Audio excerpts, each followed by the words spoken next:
Hello, everyone, and welcome here to Rochester High School. Once again, here covering some Rochester Zebras baseball. Steve Stricker, and going to be joined here in the booth by Joe McCarter here in a minute. And want to welcome everyone here. It's a beautiful afternoon here in Rochester, and this ought to be a good one here this afternoon. This is the big TRC matchup. Of course, anytime Rochester and Tippecanoe Valley get together, it's always a big game, no matter what sport they're playing in. So really looking forward to this one. It has huge implications in the TRC as well. So we'll get into a little bit of that here with Joe when he gets back up into the booth. But I just want to get everybody in and welcome you here to today's broadcast. We appreciate all of your support here on RTC TV4. We got a double header coming your way here this afternoon on Channel 4. You can watch the Lady Zebras take on Tippecanoe Valley in a softball matchup. Lady Zebras playing some very good softball here under first-year head coach David Musselman. So really looking forward to seeing what they can do. They got a big matchup coming up tomorrow night if they can get through tonight with Tippecanoe Valley against North Miami. So a lot of good stuff coming your way this week. We've got a big variety of different sports coming your way on RTC TV4 this week. We got softball and baseball tonight. We've got softball tomorrow. On Wednesday, we've got a lacrosse game coming from Argus as they take on Howe Military. Last time they'll ever do that, because Howe Military is closing down after this season, this year, I guess. We're going to try and get some middle school soccer on Wednesday as well over at Blackader. And then Thursday we'll be up in Argus covering the baseball team and trying to get some Rochester middle school softball for you on Thursday as well.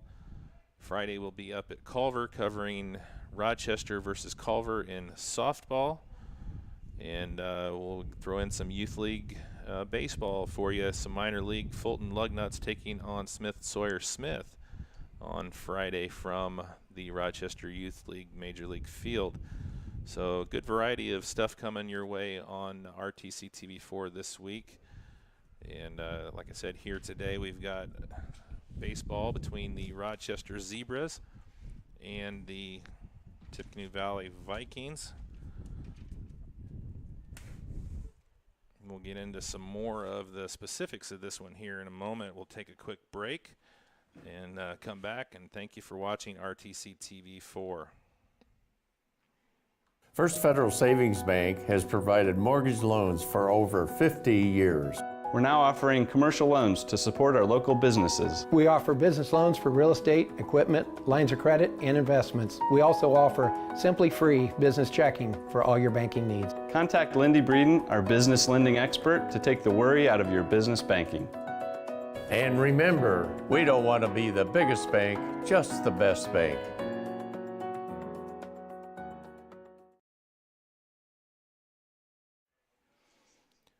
All right, welcome back here to Rochester High School. The coaches are going over the final instructions with the umps there at the home plate.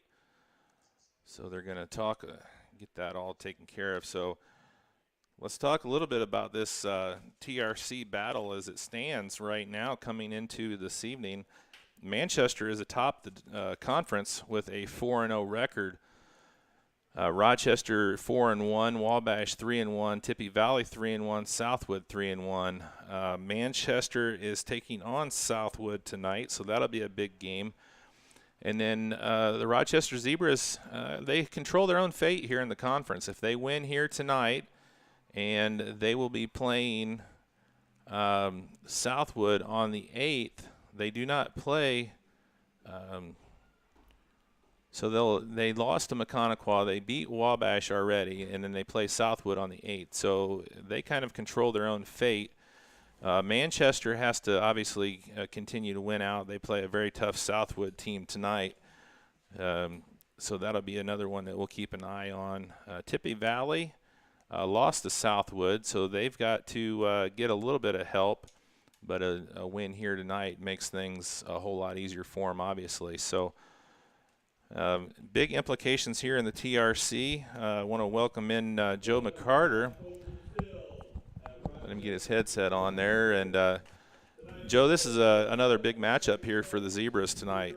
Real big, yep. Both teams have one conference loss, and probably the loser is it's going to be tough for the loser to get to a conference championship, whereas the winner obviously still in it. So should be a good game. Both teams, I think, pretty even. And Valley obviously got beat Friday by Manchester, which was their first loss, but they've been doing well. I think they're 7-4. That's in their lineup right now. Yeah, 7-4 overall. Rochester 8-7 overall, coming off of a big win on Friday here against North Miami. So Manchester obviously with 4-0 record in the conference at the top, but Rochester, Wabash, Tippy Valley, Southwood all right there with one loss. Yep. So we'll get the starting lineups here for both teams. They're announcing Tippecanoe Valley right now. So they're going to be led off by Lucas Walters, who's going to be pitching for him tonight, wearing number 2. Tucker Scholl playing center field, wearing number 10, is the second batter. Lane Prater, the catcher, wearing number 16, batting third. Wes Melanson playing third base, wearing 21, is your cleanup hitter. Tanner Trapedi, the shortstop, wearing number 6, batting fifth. Batting sixth, Peyton Mills, right fielder, wearing number 5. Jacob Jones batting seventh, playing first, wearing number 18. Ethan Yates, the second baseman, wearing number 12, is your number 8 batter. And the last batter for Tippecanoe Valley, number 20, Russ Paxton, and he'll be playing left field. For Rochester, going to be led off by shortstop Matt Lease, wearing number 3. Kyle Reinhardt's playing center, wearing number 12, is going to be at second. Brady Perez, left fielder, wearing number 10, is your number 3 batter. Zane Young cleaning up, wearing number 2, playing third base. Number 5, Bryce Lehman, is wearing number 1, batting fifth, and playing right field. Braxton McLaughlin is pitching tonight, wearing number 13. Trey Stasiak, catcher, wearing number 15. Grant McCarter, number 21, playing first, and Evan Elliott, the second baseman, wearing number 14. National anthem, and we'll get going.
All right, so McLaughlin, the pitcher here for Rochester, start things off. I haven't seen him pitch, Joe. What's the strengths here for McLaughlin? Really smart pitcher, smart baseball all around, but really smart. Has a good tendency to keep the ball low. When he gets it up, he can get in a little trouble, but he typically will keep it pretty low and mixes up his pitches pretty well. So they'll hit him. It won't be a 11 or 12 strikeout game, but he'll keep him off balance and should see a lot of ground balls if he's on his game. Well, that's kind of the way it is with any pitcher. If they start throwing stuff high, then they're going to really pound on them. So kind of a key to pitching, I guess. So what's the scouting report on the Vikings? Pitching Walters tonight. Statistically, they're number one. You know, you always hesitate to say that in high school, but definitely statistically, he's their number one. He he'll mix it up a lot. He does get a lot of strikeouts. Throws a lot of curveballs, a lot of off-speed stuff, and his probably Achilles were Braxton's got to watch as far as keeping the ball up. Walter's Achilles may be a little bit of control, so if he can stay away from the walks, he should have a good night. All right, should be a good matchup here. A couple of really good quality baseball teams, and like I said, as you were coming in, anytime Rochester and Tippecanoe Valley get together on a field or on a court, it's going to be a battle. Oh yeah, it's a good rivalry. You know, those of us that played in the rivalry, we're friends. I know there's a lot of guys out here between Tippecanoe Valley and Rochester. I know my son played travel ball with a lot of these Valley guys, so they're good friends. It's a friendly rivalry with them. Sometimes the adults make it a little bit less than a friendly rivalry, but that's the way I think it is all around the state and even at the college level. So, first pitch in for a strike. And that's going to be a ball. Leadoff hitter Lucas Walters, a senior for Tippecanoe Valley, pitching tonight.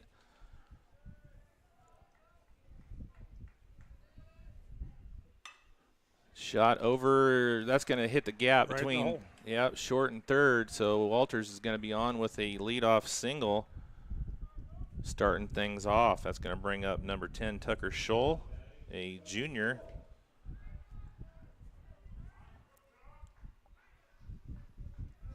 Courtesy runner for the pitcher. It is a little breezy out there this afternoon. Yeah, I gotta watch that I'm not standing in the breeze here. So Cameron Parker going to run for Walters, and from the football games that I called, he can run. Yeah, there's a reason they're probably using him as a courtesy runner. So Tucker Scholl takes the right-handed batter's box here.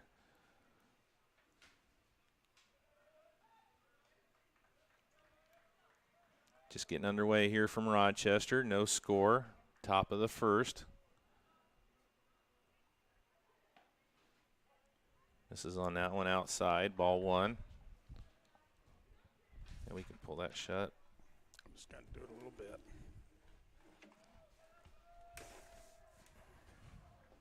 That helps. Now I can see the plate. Gets him swinging on that one. Evens the count at 1 ball and 1 strike. So again, early on, Braxton is keeping the ball down well. Even the base hit, obviously, was a ground ball, just found a hole. So that's a good sign. that one's going to be fouled back, out of play. So he gets ahead of him, 1 ball, 2 strikes. Just underway here at Rochester. We got Rochester Lady Zebras softball coming your way, too, on Channel 4 from Fansler Field as they take on Tippecanoe Valley. Elbow gets the strike call for the first out.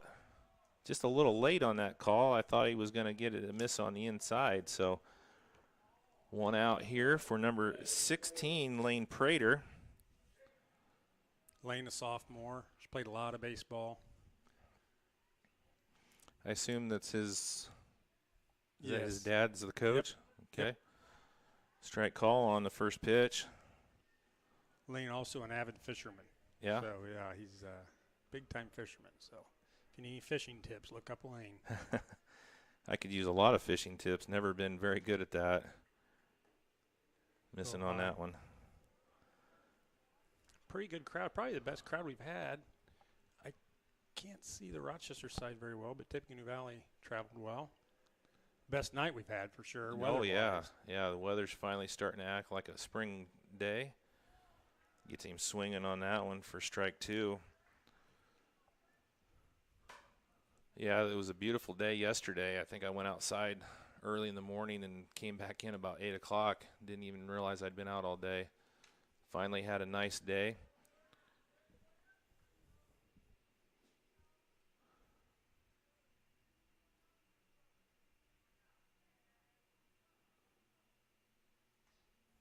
Gets that one fouled back, stays alive, 1-2. So the wife and daughter doing good in Florida? Yep.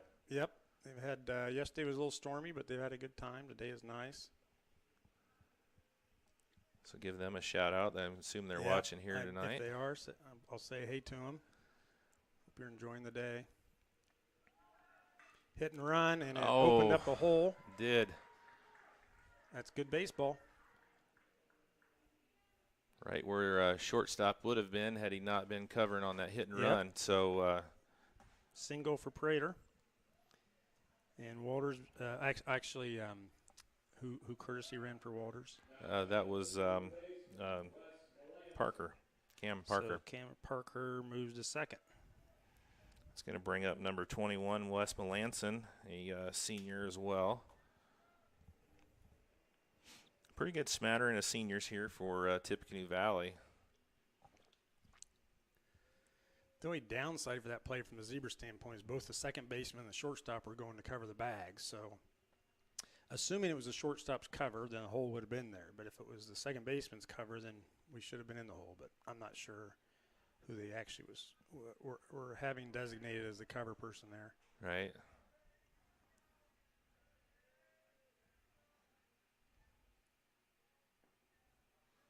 Gonna be ball one. Miss down low for that one. Sectional draws are out. It's a little confusing as to when you play, but it's that last full week of May with championships on Memorial Day. Yeah, the only for sure is they start on Wednesday. Is that the day they start? Yeah, the 22nd is the start date. And actually, I was down at North Miami today, and they just finalized their softball times. So they're, probably a week away from finalizing the times for baseball, I would assume. That one's going to be into right. Plays made. Both runners are going to hold. Out number 2. Yeah, that's really one of those kind of a line drive. Bryce Lehman made a really nice play on it, and the runner on second. It's really not one you'll tag on, so he's kind of caught in between, so wasn't able to advance. That's going to bring up another, well, not senior, but another familiar name, Tanner Tripedi, number 6, playing short.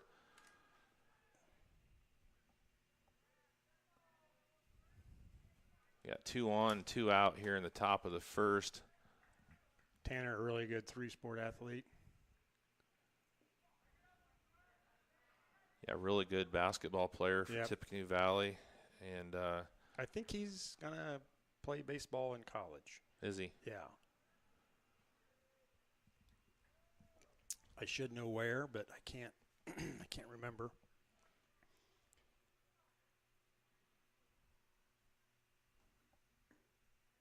Low. But again, when Braxton misses and he's missing low, that's a good sign. Yeah. 2-0 count here to Tripedi.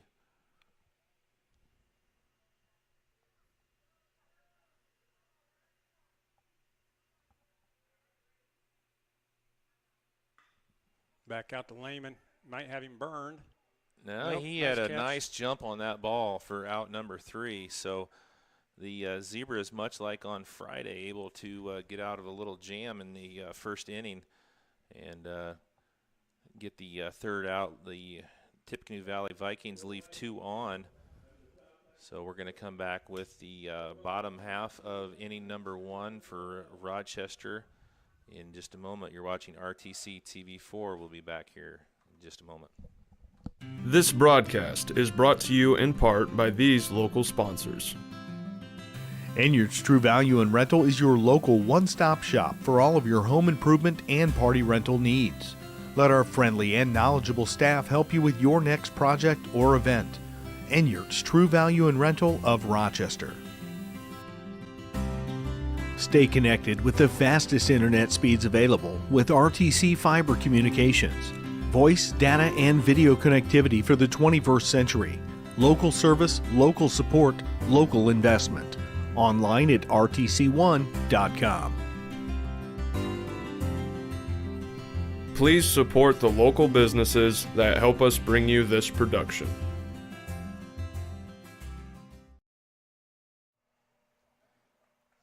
All right, welcome back here to Rochester High School. Steve Stricker with Joe McCarter this afternoon.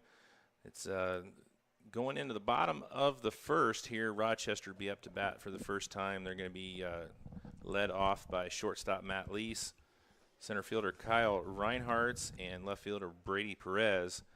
Your first three up here for Rochester. And Joe, much like on Friday when we saw North Miami kind of get a couple runners on in the top of the first, Rochester was able to get out of that on Friday and did the same thing here this afternoon to get things started.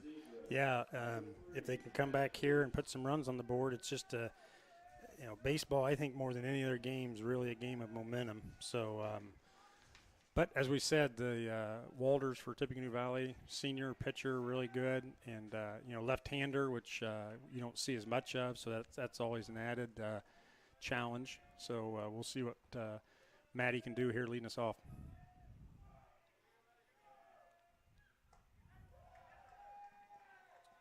Yeah, we did see Rochester on Friday. They had a big really big first inning and second inning, but then North Miami kind of settled in. That one's going to be fouled back out of play for strike one. So, when the bats are hot, obviously, like you said, the momentum is there, but it's going to be a little tough probably finding some momentum here against the Vikings tonight. Yep.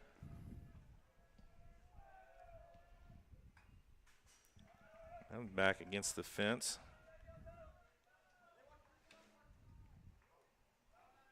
One ball, two strikes here to Lease.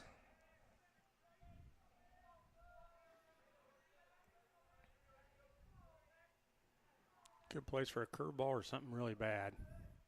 Ooh, tight inside. Lease able to get away from it. I thought maybe he was going to get stuck in his shoes there, maybe get pinged, but able to get back. 2 balls, 2 strikes now. Good hold, low outside. Full count now. This is one of those at-bats, no matter what the outcome, he's making him throw some pitches, so that's always a good thing. There's a nice shot. Looks like it's playable out into right for out number 1. Peyton Mills out there with the catch. Sophomore, really strong outfielder. Played a lot outfield and travel ball. Matt gets him throwing some pitches, though. 6 pitches in that first at bat. It's going to bring up Reinhardt's.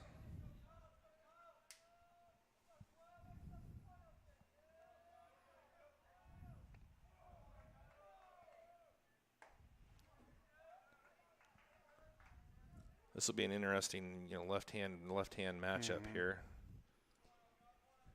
Kyle's a pretty good hitter against either side, so. A little outside.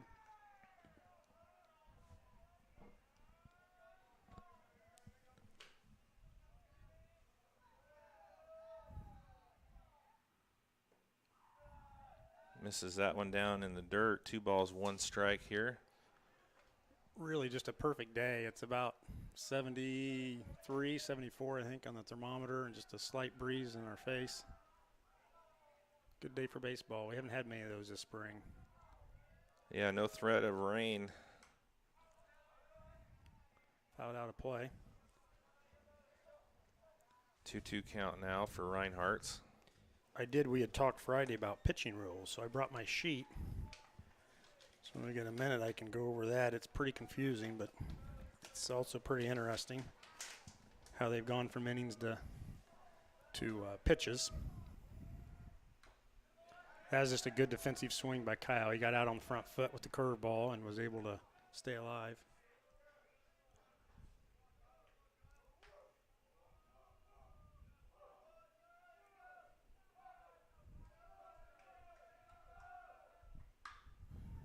Shot right over to first. No trouble there. Going to get that unassisted out. Got a nice hop. That always helps. You never know how it's going to come off that collar.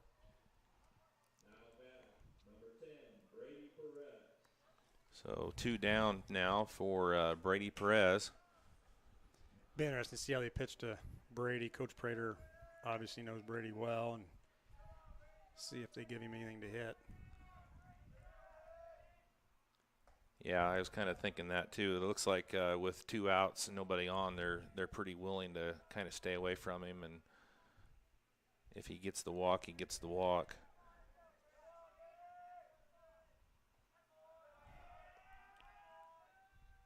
Two-0 count here. You can usually tell by the reaction of the coaches after a pitch like that if they're disappointed in that or if that's what they kind of were expecting. And based on the reaction as I'm looking down, I think that's what they were expecting. So Yeah, it didn't seem too upset. I wouldn't be surprised if this one's not outside. So they're working him outside, inside, and now this one will be outside. And I think he missed his spot. Peyton Mills with another nice catch and right in the inning. So 1, 2, 3 for Valley here in the bottom of the first. No score after 1 here between Tippecanoe Valley and Rochester. We'll come back here with the top of inning number 2 in just a moment. Thanks for watching RTC TV 4. Smith Farm Stores has everything you need for your home and your farm, both inside and out. We are your local Steel, Skag, and Simplicity dealer, offering a full-service center with a certified technician on site. Smith Farm Stores offers a wide variety of household appliances, including top-brand refrigerators, washing machines, and dryers. We are also a full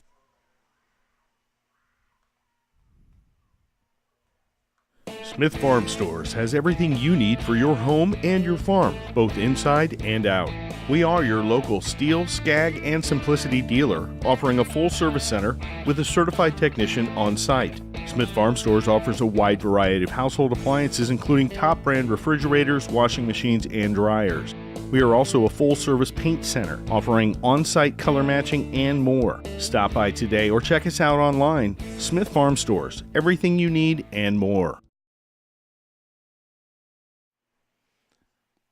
All right, welcome back here to Rochester High School, getting set for the top of 2 between Tippecanoe Valley and Rochester. No score after 1. The Zebras went down 1, 2, 3 in the bottom of the first. Steve Stricker here with Joe McCarter. Thanks for coming in and keeping me company up here, Joe. You bet. You know, Friday was kind of nice because it was cool out. So this was my refuge. Today it's a lot nicer, but still glad to help out. And like we were saying, should be a good game. There's trouble at 2. Not able to recover. That ball is going to be thrown back. Into the dugout. Goes into the dugout, so he's going to get second to lead off. That'll go E4. 2 base error.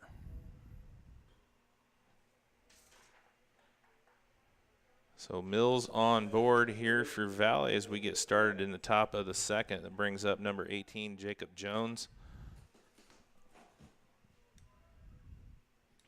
So nobody out runner on second. It'll be interesting to see if Coach Prater has anything in store. Typically they'll square and see if the third baseman is charging.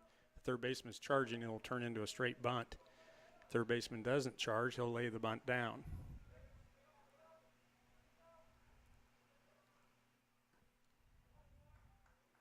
So that's what they're doing. So they're seeing what the third baseman's going to do there.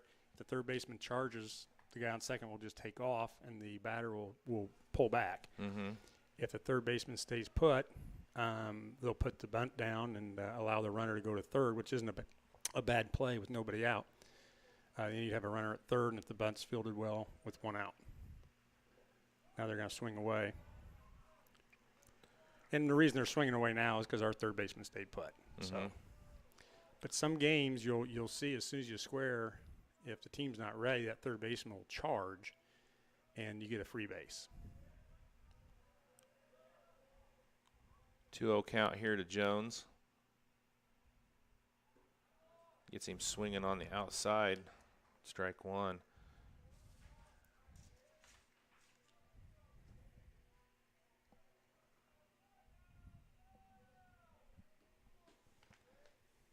Mills on second for Tippecanoe Valley. 2 balls, 1 strike here to Jones. Misses outside, 3-1.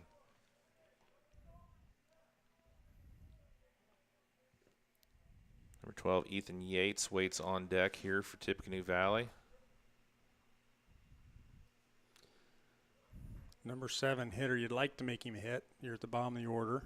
I don't know if their bottom of the order may be as strong as their top, but typically you don't want to walk the bottom.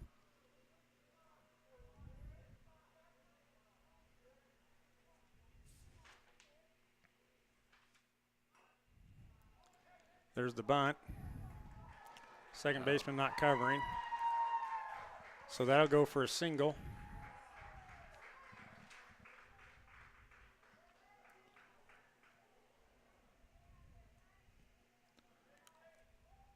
So we got runners at the corners now for Tippecanoe Valley. Still no outs here in Ethan Yates, number 12 at the plate. Rochester's got to wake up a little bit here. They're Yep, they've had one physical error and one mental error. The physical errors will happen. The mental errors you hate to see, but hey, shake it off and take the next play. That's what you have to do in baseball. It's a game of imperfections. So I always say that's why they make a big deal about when a pitcher pitches a perfect game. Doesn't happen very often. That was fouled back out of play. So far, I mean, it hasn't hurt them yet. I mean, obviously runners at the corners with no outs, but they've been able to hold Tippecanoe Valley off of the scoreboard. So let's see if they can get out of a bit of a jam here in the top of inning number 2.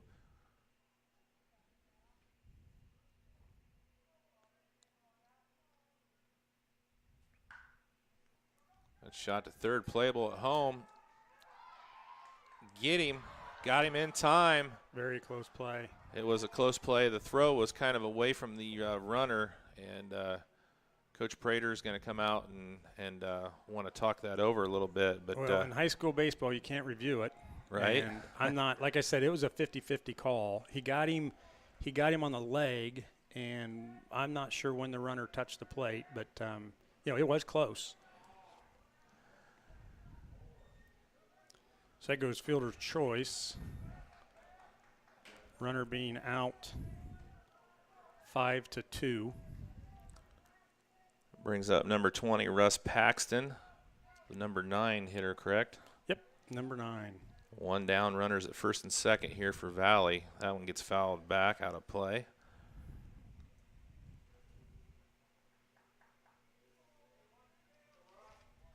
It was one of those you can see kind of where he slid a good bit away from the plate. You wonder if maybe he didn't slide a little more directly if he wouldn't have got in under that tag. Mm-hmm. Good block by Trey Stasiak there. Keeps the runners on their bases.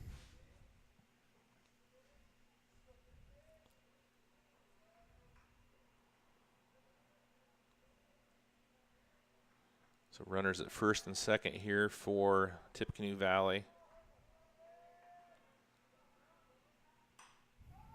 I think that's out of play.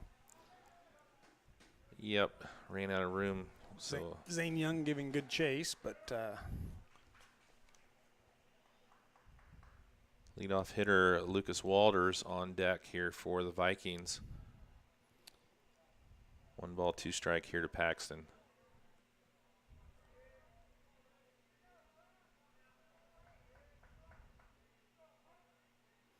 we should probably forewarn the viewers that we've got a different camera and it's more exposed on the outside of the fence. So if they happen to see a foul ball head towards the camera and then the screen go black, we're done for the evening.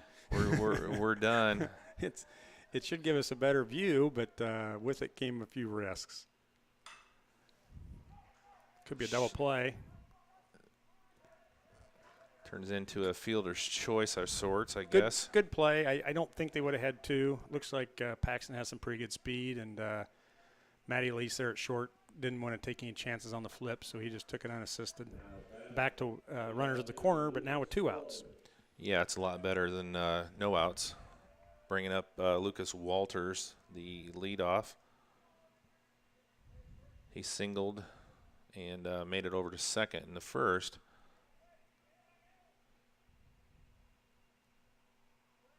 So if the Zebras can get out of this this jam, they had runners on the corners with no outs. And if they can get out of this with holding Valley scoreless here in the top of the second, I think that's a huge accomplishment here. because you know runs are going to be hard to come by on the other side. Yep. It's that call on the inside corner, strike one. Lucas had a base hit in the 5-6 hole last time up between short and third. Good solid ground ball base hit.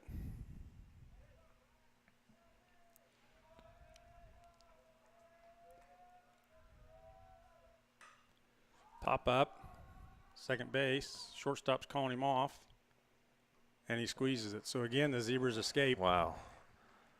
That was a scary inning there for Rochester, but able to come out of that, hold Valley off of the scoreboard.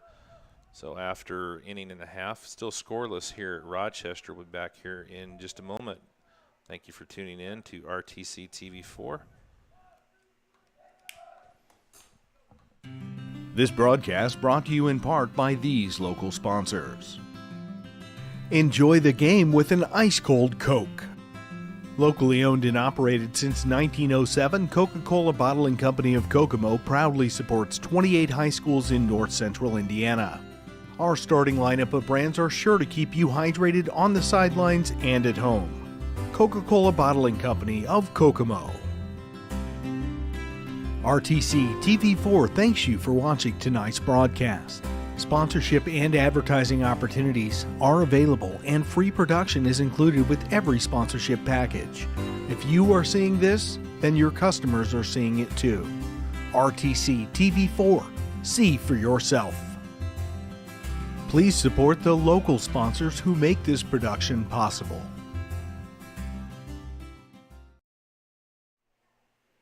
All right, welcome back here to Rochester High School after an inning and a half. Still scoreless here between the Rochester Zebras and Tippecanoe Valley Vikings. Steve Stricker here with Joe McCarter, and 1-2-3 in the bottom of the first for the Zebras. So they're going to have to get their bats going. Yeah, even though obviously Tippecanoe Valley's got to be disappointed right now. They left a total of 4 runners on base. They're turning over that lineup. So their guys are starting to get that second early look at the pitcher, and that's a good thing even when you don't scratch those runs across. When you turn over the lineup, it usually bodes well later. So Rochester needs to start getting some things going to equalize that. So number 2, Zane Young, leads off here in the bottom of the second. Bryce Lehman on deck. There's a shot out to right. That could be in trouble.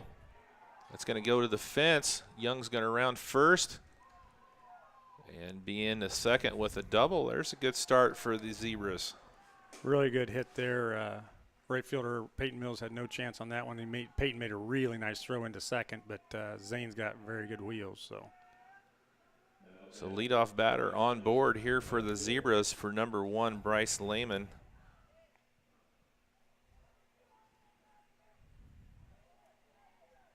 Braxton McLaughlin, the pitcher, on deck here for Rochester. Be interested to see if Rochester has anything in play here. Gets that call on the outside corner for strike 1. Doesn't look like it. I didn't see any signs from the coach good, so he's going to let him hit. It's early. That's typically what you do early. You don't try to get too cute. Big lead at second. There's a shot out to center. Should be playable. Tag there. Yeah, Yep. Thought better of it. That wasn't But deep that's enough. the right play. He went Yeah. back to the bag, tagged, and just to see how deep that went. And he made the right decision. Yeah, that was not very deep at all. That would have been trouble. Yeah. I don't care how fast you are. You got a long ways to go when that ball's that shallow. But nice contact by Bryce there, so that bodes well. Definitely making better contact here in the second than they did in the first. It's going to bring up Braxton McLaughlin. A little blooper over to short. That's going to be trouble. Low throw. And that's going to be safe. I think that's a base hit, don't you? Oh, yeah. There's nothing really you can do about No. that. I'd give that to you. Shortstop's playing pretty deep. Yeah. But that doesn't, where people are doesn't account for errors. It's just Yeah. how they handle the ball. And he made a good charge, pick up, and it was a low throw, but fielded by the first baseman, and Braxton just beat it out. Brings up Stasiak. Trey Stasiak. Courtesy runner Aaron Miser for the pitcher, Braxton McLaughlin, on first. Grant McCarter on deck here for Rochester. Something going here in the bottom of the second with one out. They've got runners at first and second.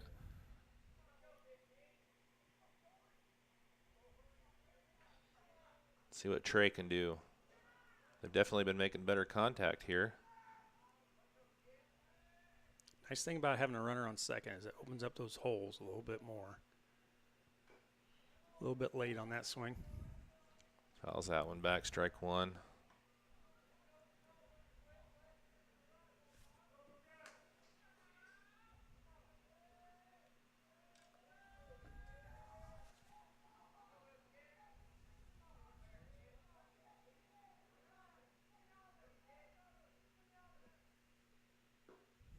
Low. So the wind appears to have shifted maybe you're a little. right. As soon as you said the wind, I looked at that flag because when we got here, it was blowing from our left to right, and now it's from our right to left, but mostly in. It looks like. Yeah, it looks like it's shifting. Misses on the inside, 2-1 to Stasiak.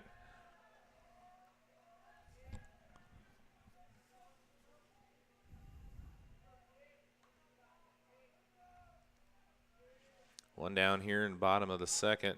Runners at first and second here for the Zebras. Danger of walking the bases loaded here for Grant.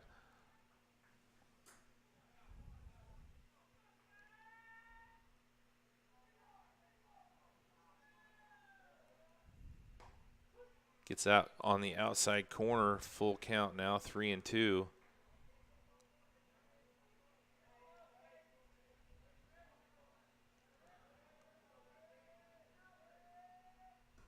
Misses on that, so the bases is going to be full here for McCarter with one down here in the bottom of the second. Lane Prater going out to talk to his pitcher. Got a runner out there for Stasiak. It's going to be Stasiak. Lane, a really smart catcher. He's caught a ton, really since he was 8, 9 years old. So he handles the game really well. Very sharp baseball mind, and probably just going out to try to settle his pitcher down, and also maybe giving him some background on Grant because he and Grant have played a lot of baseball together. Have so they? Give him a 10-second tutorial on all his tendencies. Here's what I'm going to call and why. Just trust me. Yeah.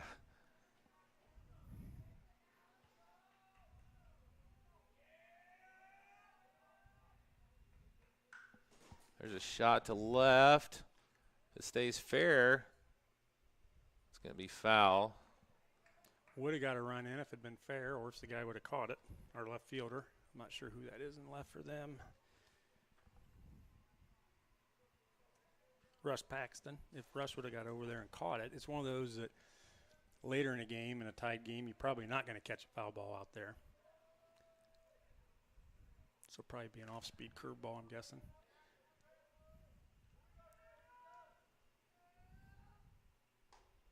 Tracked it outside.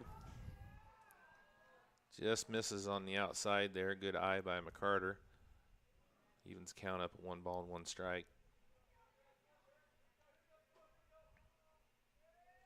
Bases loaded here in the bottom of the second for the Zebras. Stays off of that outside pitch. 2 balls and 1 strike. Hitters count here. You need to have an idea and look for your pitch.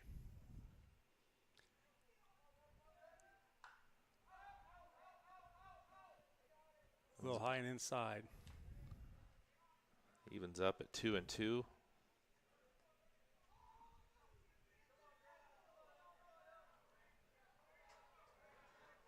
Base hit or something deep enough the runners can tag here for the Zebras.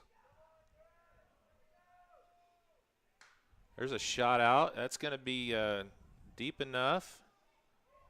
It Doesn't landed. make the catch. 1 run's going to score. Nobody's on third base. Another run. And into the dugout.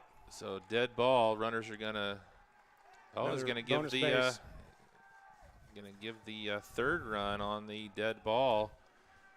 So the outfielder dove, couldn't come up with the play, got up, immediately threw it to third, which is probably the right place to throw that, but nobody was at third, so it went right over the base into the dugout.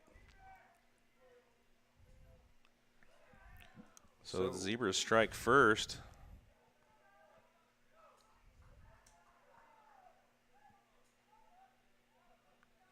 So we'll give him 2 RBIs and run scoring on the air. Yeah. That's probably a little liberal with the second RBI, but since we're not the official stats. We'll give him that extra one. So that'll bring up the freshman Evan Elliott. Still only 1 out here with McCarter on third.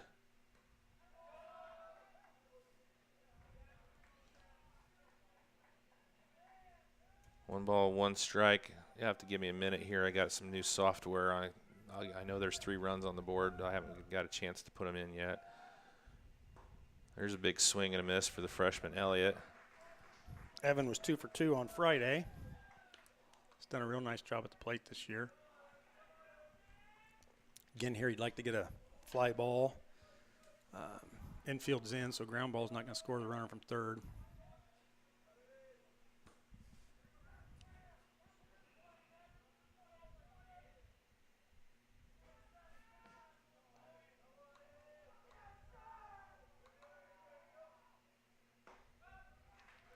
Elliott's going to go down swinging. And he does not do that very often.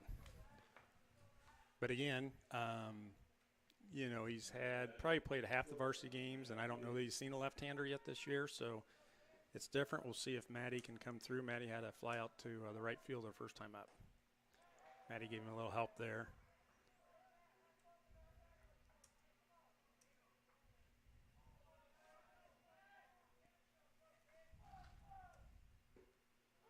Ooh, that's that a little was liberal. Yeah, a little low. That's all right.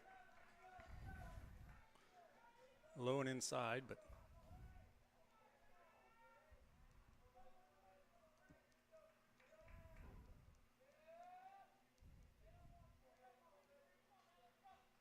oh, 2 is a lot tougher count than 1-1. Right.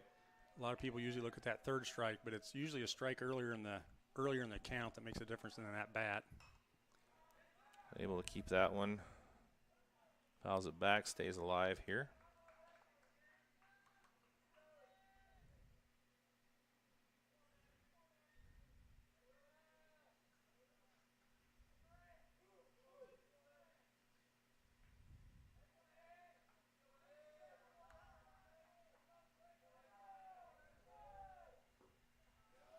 That was a curveball low. Pretty good pitch, though. When you're 0-2, that was a really nice pitch. I'm guessing that's exactly what they called there. Maddie was able to hold off.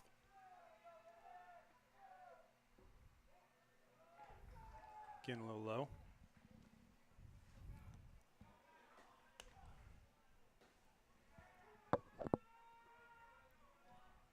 Two. The board says 3-2. There's a strike. Yep.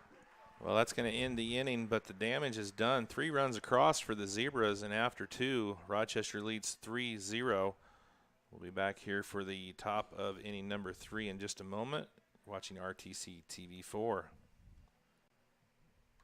the Zebras in the bottom half of the second, 3 runs on 3 hits, 1 runner left on. At Co-Alliance, we understand the importance of community. After all, we've been farmer-owned since the 1920s. And now that we're a part of your community, we want to become your total agronomy solutions provider. Co-Alliance offers the latest in ag technology for your operation. From field scouting and fertilizers to premium seed and precision agriculture, we can help take your operation to the next level. Put the resources of your local cooperative to work. Contact Co-Alliance today.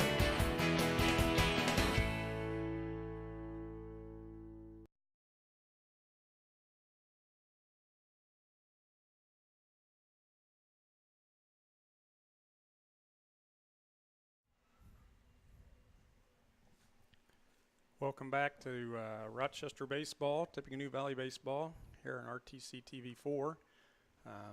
The leader of this duo is working on the software, so we have the score right. Due up for Tippecanoe Valley, Tucker Shaw, the center fielder, followed by Lane Prater, the catcher, and Wes Melanson, third base. Rochester leading 3-0, top of the third inning. You know, you go back to that error on the Valley Vikings that allowed one, if not two runs in the last inning. The error is attributed to the center fielder, but I think he actually did everything correctly. Foul ball off to the right. You know, he got up and immediately threw it to third base. So because there wasn't anybody there, he's going to get an error, but should have probably been somebody there. So that's the funny thing about baseball. Sometimes a guy can get an error when he does everything right. That one looked a little low. All righty. I think I got this figured out. So one ball, one strike here. The only thing I don't know is who's up to bat. Tucker Shaw. Foul off to the right. Grant McCarter giving chase and runs into the fence. He needs to learn to scale that fence and catch the ball. Figure out a way to run through it. I usually sit down that way, and whenever he's coming towards the fence from those, I always tell him plenty of room, even when he's out of room. Playable. No, nice snag at third. Over in time for the out. Really nice play.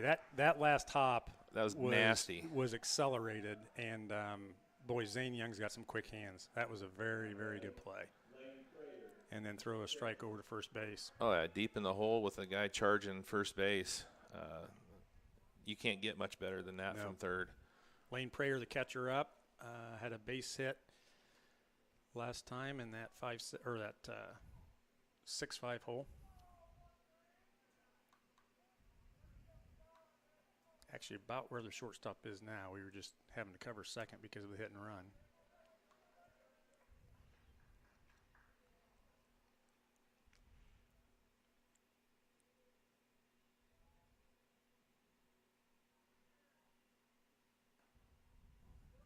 Well, the big difference so far in this game, Joe, the Vikings have had actually the same number of base runners, just have not been able to process them into runs, where the Zebras did. Yep, baseball's it's just a lot of timing. It's when you get those hits and if you can string them together. And Tippecanoe Valley had the one play at the plate. Gets that call. Count goes 3-1. One down here in the top of the third.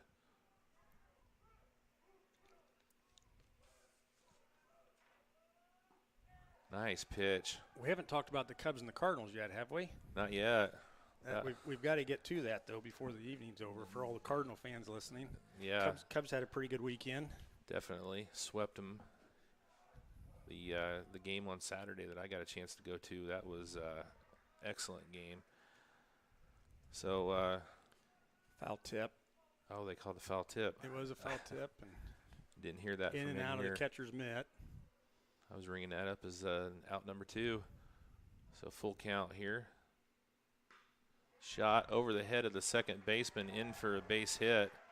Nice piece of hitting by Lane Prater there. He was obviously had 2 strikes on him, and it was outside pitch, but might have been on the plate, so he just went with it to right field, and he'll get a courtesy runner. Number 7, I don't show a number 7 in their lineup, so apologize. It's going to bring up Wes Melanson.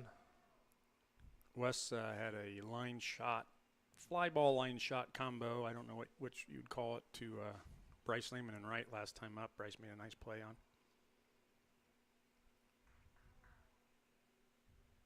Okay, here on it wasn't on the roster, but number 7 on first base is Justin Snap. Well, we'll go with that. Okay, I don't know his year. Yes, I do. He's listed in the JV. He's a junior. That pitch just misses.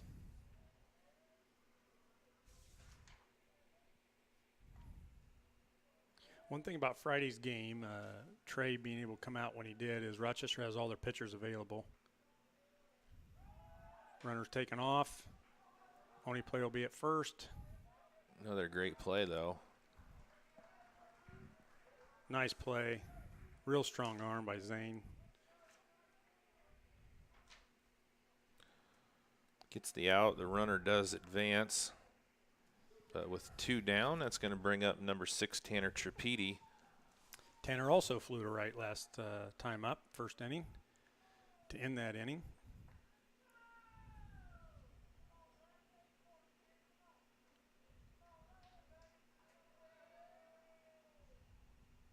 Curveball. Nice curve. Braxton not going to be too worried about the runner at second with 2 down here.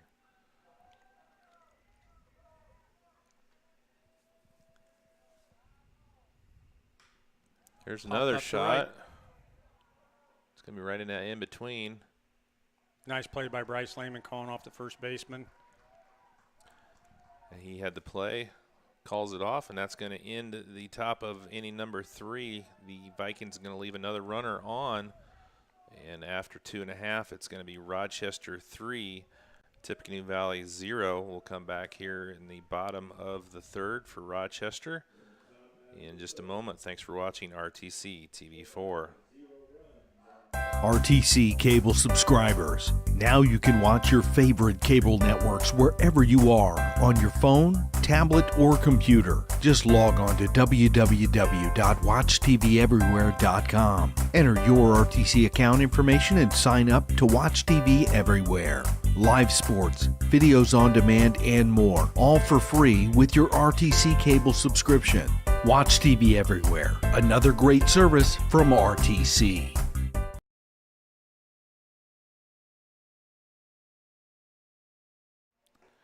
All right, welcome back here to Rochester, where we're going to get set for the bottom of the 3rd. Rochester leading Tippecanoe Valley 3-0 after 2.5. And where are we at here? We Mills. are at Peyton Mill. I'm sorry, that's the wrong side. Kyle Reinhartz, Brady Perez, and Zane Young are 2, 3, and 4 hitters. I was talking a little bit earlier about the fact that Rochester has all their pitchers available. I don't know how many pitches that Trey Stasiak pitched, but the pitching rule is 1 to 35, and you don't have to have any days rest. So if you go 1 to 35, you can pitch the next day. 36 to 60, you have to have a day's rest. So Trey definitely was in that area, and given the game was Friday, he would have been good to go with 1 day's rest. On the reverse of that, Tripedi pitched for Tippecanoe Valley, ground ball to first base. He'll go unassisted on that.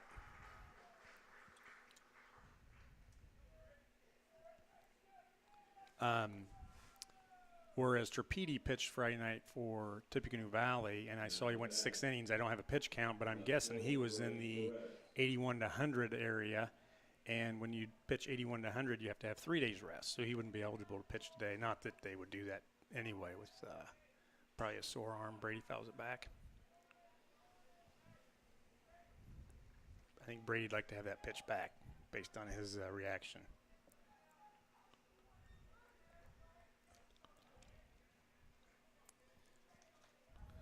So he flied out to right in the 1st.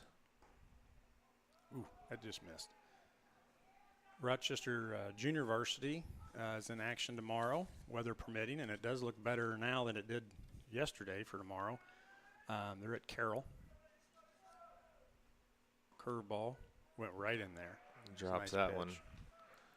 Yeah, the weather kind of surprised me a little bit today. It looked like earlier today they were calling for a storm right around 4 o'clock, and this afternoon, all of a sudden, that storm was gone. I'm sorry, I'm going to correct myself. I missed that hit, sorry. That's going to be shallow left center, and that's going to be out number 2. Rochester JV is home tomorrow against Wabash. So home against Wabash tomorrow. That's going to bring up number 2, Zane Young. Cleanup hitter for Rochester. Had a really nice double last time up over the right fielder's head. He opened him up with a curveball. So you can see the second time through the Rochester lineup, he's been pitching a lot of first pitch curveballs.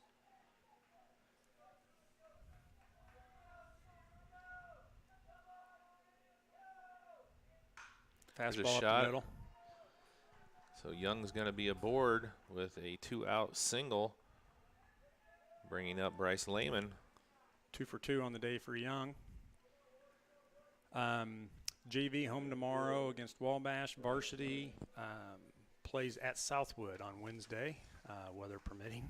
We have to Right. disclaim that, I think, every game this spring. Oh, yeah. And then the varsity will be at Carroll on Thursday. That's a 6 p.m. start. That Southwood game is going to be another big game in the TRC. Yeah, the TRC, obviously Manchester's undefeated and they've only lost 2 games on the season. So right now they're in the catbird seat. But other than that, the TRC is really, really level. I mean, you look at all the games have been competitive.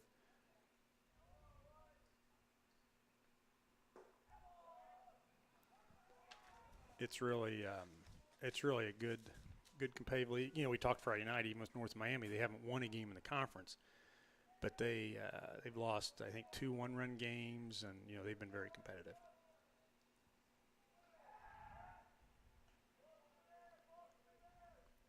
I'm a little surprised with 2 outs that they're so worried about the runner at first.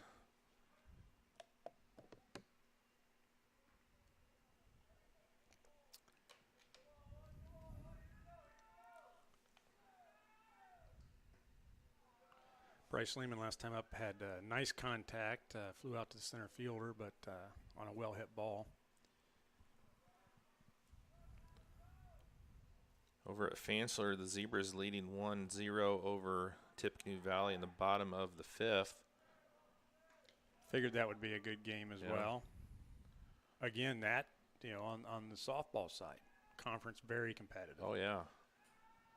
Rochester picked up a huge win last week against Whitco. Sets up a, you know, if they can pick the win up tonight, sets up a big one tomorrow. There's a shot in the center. That's going to be tough. And going away for out number 3. Nice play. Boy, Bryce Lehman has hit the ball on the screws 2 times in a row and has nothing to show for it, but he'll get one. So that's going to do it for the bottom of the 3rd. Rochester leads 3-0 going into 4. We'll be back here in just a moment on RTC TV 4.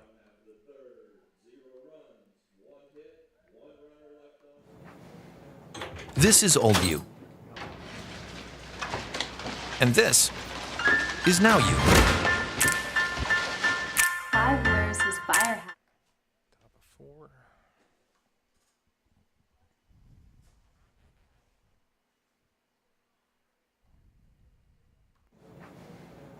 This is Old You. And this is Now You. Five wears his fire hat and coat in the wind.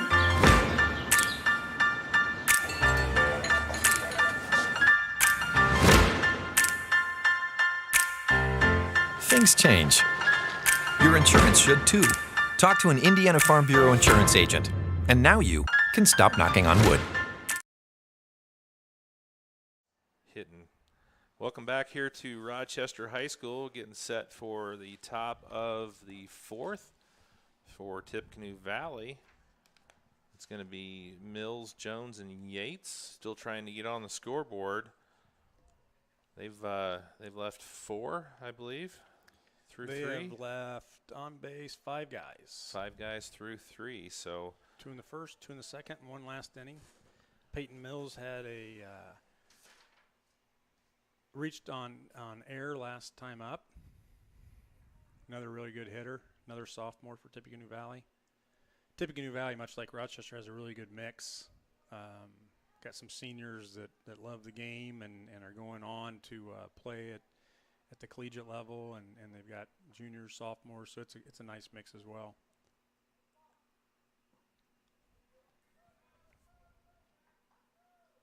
Braxton doing a solid job for the Zebras on the mound through 3. Looks like they're going to ride his arm as long as they can here this afternoon.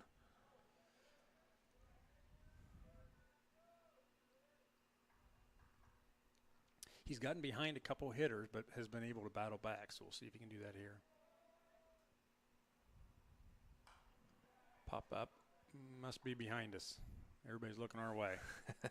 I didn't see where it went I after didn't it Went over top of our window, so that's going to be strike one.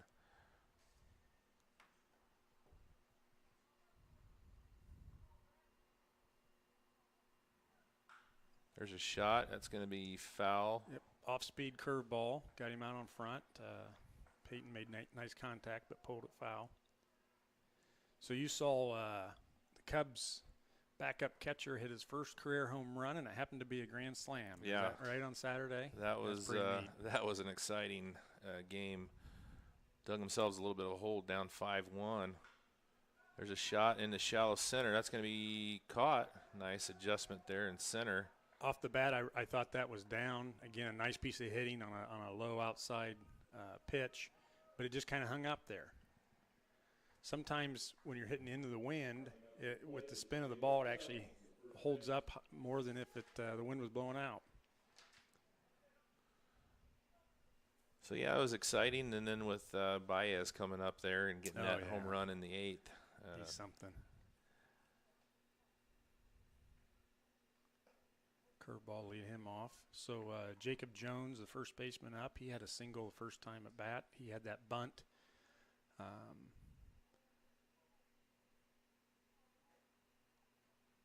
Don't think he'll bunt this time up.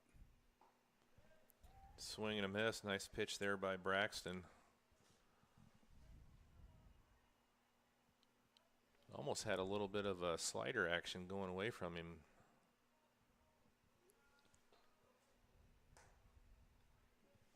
Misses in that one outside, 2-1. Got one down here in the top of the 4th. Rochester leads 3-0 here over Tippecanoe Valley. Steve Stricker with Joe McCarter this afternoon, and a beautiful day for some baseball. Now you want to just make him hit the ball. Again, number 7 hitter. Got him behind here in the count.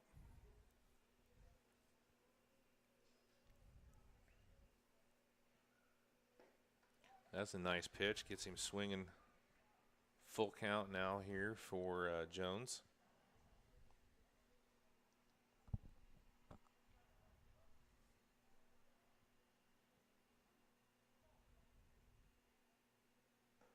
Good eye. I thought we walked him, but he wasn't too sure. So with one down, Jones takes the walk. That's going to bring up number 12, Ethan Yates. Reached by fielder's choice last time up. I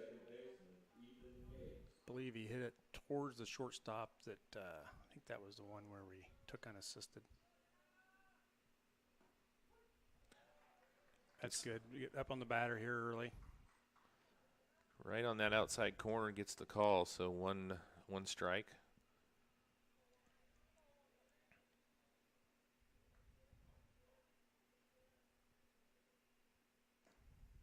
Now Braxton's starting to miss a little bit more consistently, high and outside. So typically he'll make an adjustment. You just hope it's something not mechanical.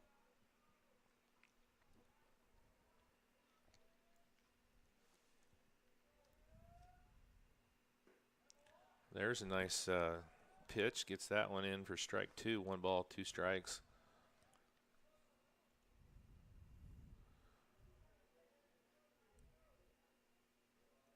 Typically on a good outing, how far can Braxton go? Curveball there. Whoop, whoop, whoop. Right, there's only 2 outs. Well, the little confusion there. That's all right.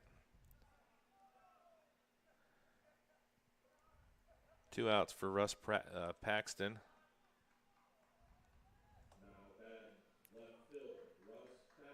Pitches wise, I'm not sure. I know we've had a couple guys go around 100. Brock Bueller went around 100 against Cass.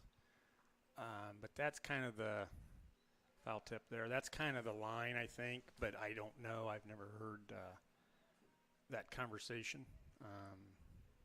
And a lot of it depends on how the pitcher feels. Right. One thing about Rochester this year is, as we talked about some Friday, the depth of pitching is pretty decent. Like we said, Trey went Friday, but only went 3 innings, probably threw somewhere between 30 and 40 pitches. Kyle Reinhardt's, Brock Beeler, Evan Elliott. So we got a lot of guys that can throw. That's hit well. That is that solid. May be gone. If it stays fair, That's is a home out. run. Yep. Number 9 hitter, Russ Paxton. And if I remember right, I think that he had a big hit last week or the week before. I remember reading the article, and it made mention of the number 9 hitter. So that's probably not his first big hit of the year, but that's a big one with 2 outs.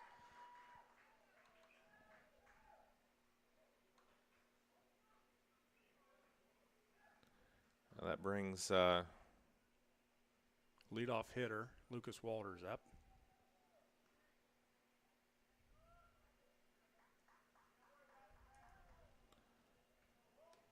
that brings Valley to within 1 here, 3-2.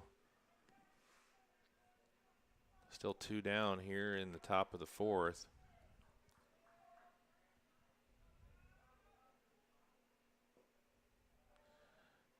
Well, the only bad part about it, for those of you at home, that was far enough in that right field corner that you couldn't see that thing land. And it was probably 8 feet fair. Yeah. And 1.5 feet over the fence. We're going to give that one, it's 305 to the pole, so about 313. That'd be fair. But again, into a slight wind, so it was well hit. Braxton up early here on the leadoff hitter. Lucas Walters, also the pitcher tonight, is 1 for 2. Base hit through the 5-6 hole and fly out to short. Solid hit, but that's going to be playable at first for out number 3, but the damage is done here in the top of the 4th. Got 2 runs across for Valley on the big home run. We're going to take a break, come back here for bottom of 4 here for the Zebras. Still after 3.5, Rochester leads 3-2. Be back here in just a moment on RTC TV4. First Federal Savings Bank has provided mortgage loans for over 50 years. We're now offering commercial loans to support our local businesses. We offer business loans for real estate, equipment, lines of credit, and investments. We also offer simply free business checking for all your banking needs. Contact Lindy Breeden, our business lending expert, to take the worry out of your business banking. And remember, we don't want to be the biggest bank, just the best bank.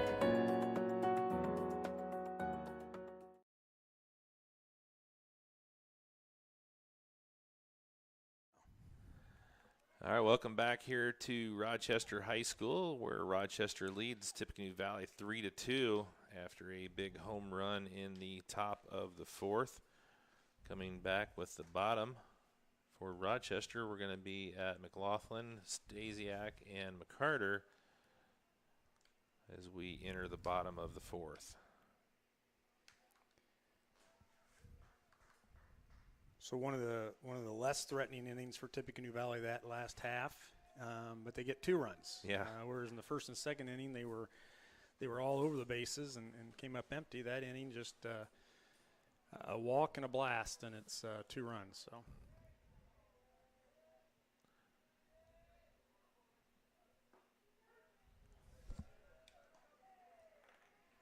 Strike 1 to McLaughlin. Braxton 1 for 1.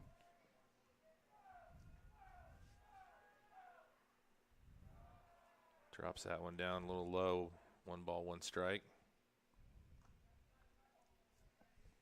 Home plate umpire's doing a really nice job. Has been very consistent from what I've seen from back here. Yeah. There's a shot back. Nice job there by the pitcher.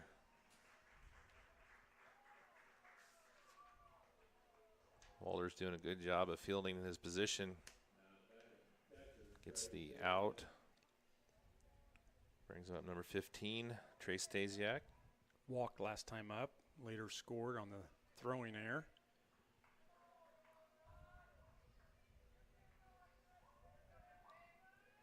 Here's where you'd like to get something going. Valley grab the momentum back in the top half of the fourth.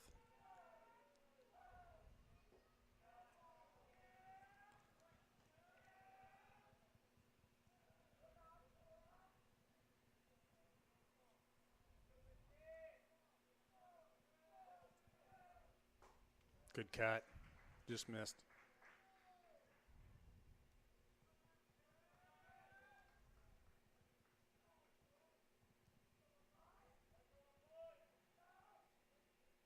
If you're in Rochester tonight and haven't gotten over to the Kiwanis turkey noodle or chicken noodle, I'm not sure which it is. That's going on at the high school. Big city election tomorrow. I got my to-go, ran home, put in the refrigerator, so I'm cooking tonight. You're cooking tonight. I love that. You could have kept it here. We would have probably kept an eye on it for you. It wouldn't have gotten home, I don't think. Trey gets another walk. He's going to go for 2. They're not in a hurry to get that. Nope, he stays. Kept the catcher honest. Yeah. Lane Prater going back out to the pitcher to talk before Grant bats, saying, okay, last time what I told you, either disregard or you didn't follow my instructions. So this time, here's what we're going to do. Yeah, it was a big shot. Trey Stasiak being courtesy ran for by brother Quinn. Quinn, really good speed.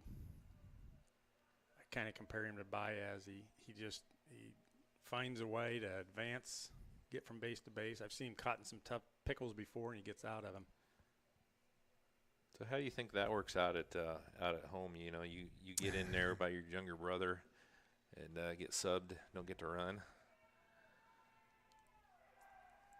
Here he goes. That's going to be close. In under the tag. Well, he's going to go. Boy. Hesitation. And, it's gone. So he's going to go.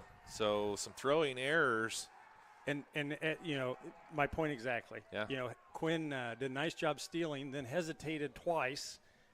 Probably ended up shouldn't have gone, went, and it worked out. Aggressive base running, and aggressive base running a lot of times will pay off. So, and again, he's got the speed to back it up. Yeah. So that's a big run, getting back, going from first to home without a ball put in play.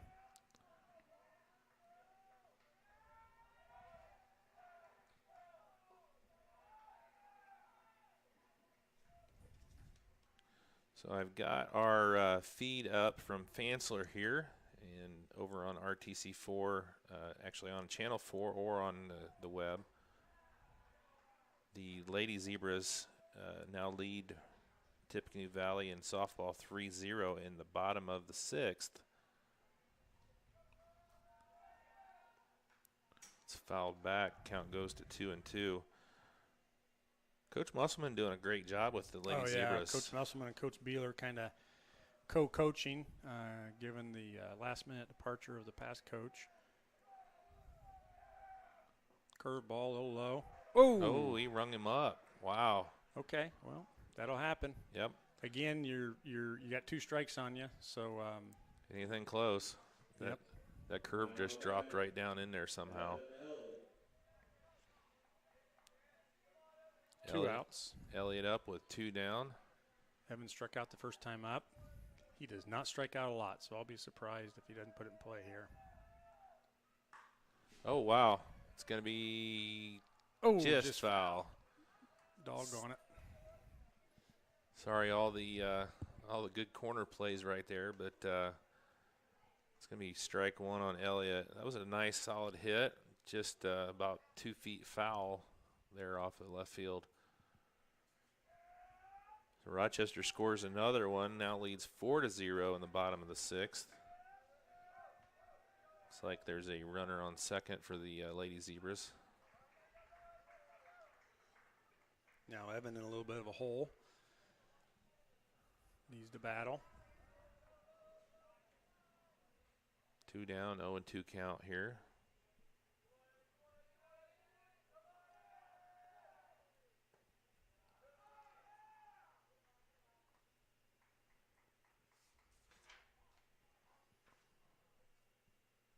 Both starters on the mound, still going through 4.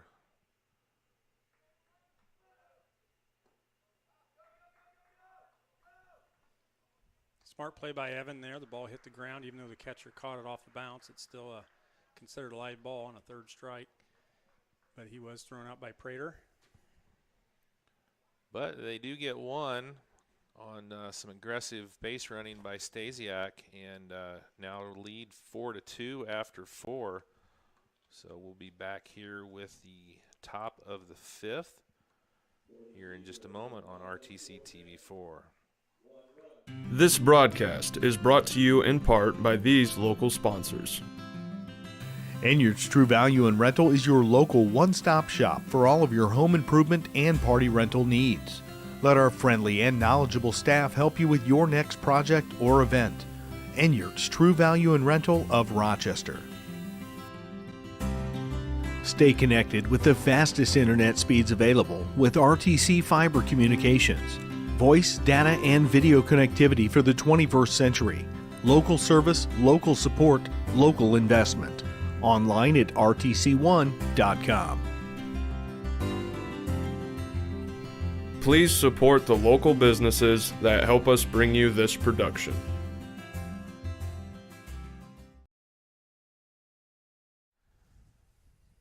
All right, welcome back here to Rochester High School as we start the top of the 5th, sorry. And we're going to be at 2, 3, and 4. It's going to be Scholl, Prater, and Melanson for Tippecanoe Valley. Rochester leads 4-2 after 4. Scholl had a backward strikeout in the 1st and grounded out to 3rd and second. In the 3rd, there's a deep fly. Brady giving chase, and usually when Brady gives chase, it ends up in an out. Yeah. He covers a ton of ground out there. Extremely athletic. So 1 pitch, and we have 1 out here. Bringing up number 16, Lane Prater. Lane's 2 for 2 tonight. Number 16, Lane Prater at plate. Has used the whole field.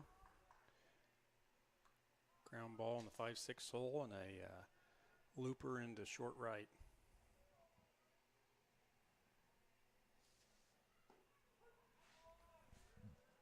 Strike pitch cut the edge for a strike, outer edge. So the Cubs are right back at it tonight, hosting Miami. I think they've won 7 in a row. You always panic a little bit when they start off the way they did, but they seem to find a way. And yeah, baseball is a long season, and I know they asked Madden last night what the difference was, and he said pitching and defense. Yeah. And I watched some of those early games, and I would agree with him. Yeah. Well, it seemed like there for a while you'd have to have 15 runs to get the.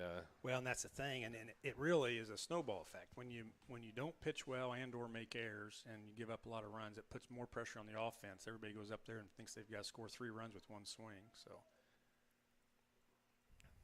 that was a good 0-2 pitch, or I think that was a 1-2 pitch. 1-2, I think. I've got it 2-2 now. The scoreboard operator's a little behind.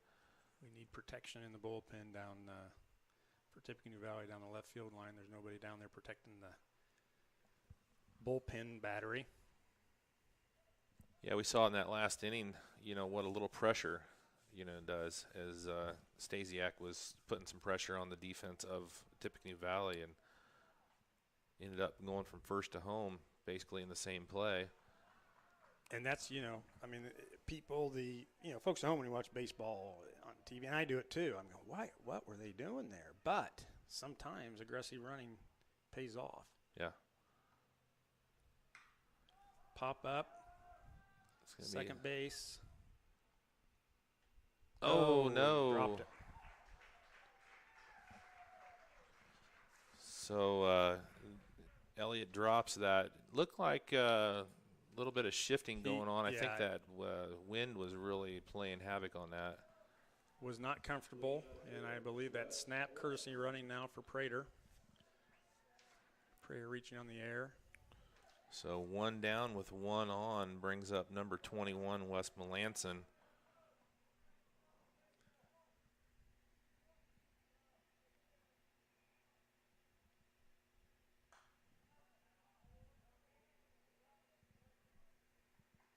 again, Braxton getting up early on the hitter.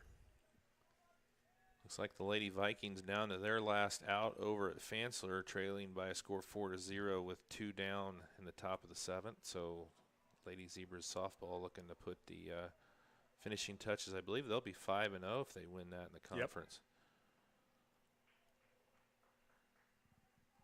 Yeah, and I think North Miami's tomorrow. Yeah. So that'll be the last 2 undefeateds. Sets up a huge game with North Miami. Of course, assuming North Miami wins the night, I'm not sure who they play. I should know. I looked at that lineup.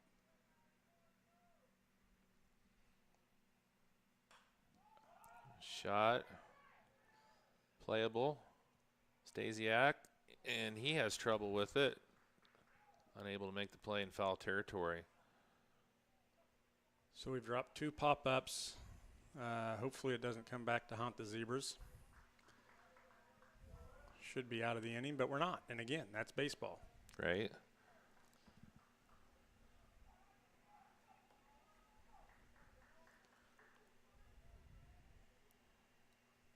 Still 0-2 to Melanson.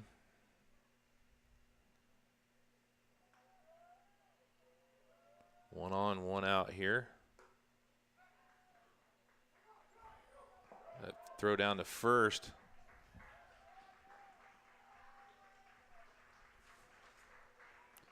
Not the cleanest inning for the Zebras so far. I have a timeout here. They're going to talk about it for a second. See if we have a pitch and change here maybe. I think it's just Coach Good's probably visit to say, all right, guys. It's not really anything pitching, right? We've had 3 errors in this inning, so let's flush that and start making some plays.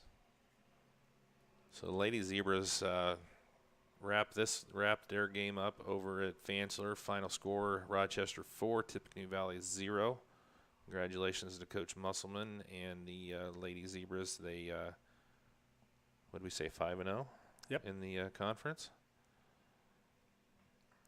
They're one game, have played one less game than the boys baseball team. Of course, they play on the same nights, but they were not able to play last Friday because North Miami's softball team was able to play Peru, right? Whereas their baseball team was not able to. We've got action in the bullpen. I'm not sure who that is. It's number 9.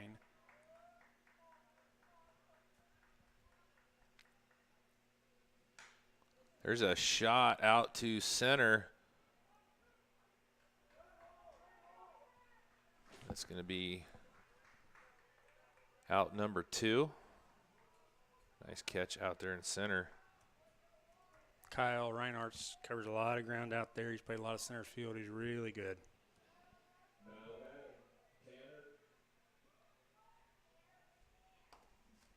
Tripedi up with 2 down and 1 on for Valley. Yeah, you were saying North Miami tonight. I don't show because I have them in the schedule as well as they're one of our schools, but I don't show them listed with any games. Ooh. For tonight. I don't know where that pitch missed. Catcher doesn't either. Trey turned around and asked where it was. Looked pretty good. Curveball low has been called. Curveballs on the upper end of the zone have not. So, but again, he's doing a consistent job back there. So.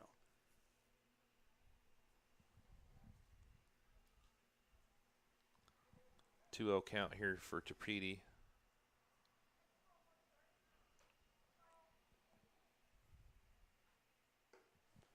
Misses high on that one. 3-0. Tanner has flown to right both times up. Peyton Mills on deck here.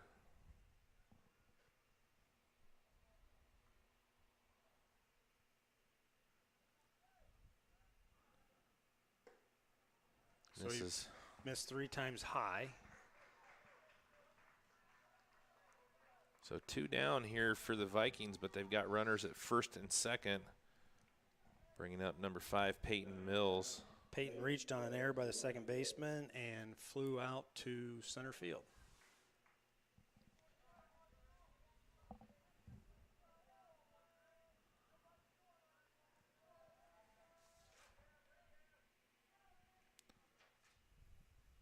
Gloffin gone the whole way here for the Zebras. Having a little trouble here, though, finding that third out.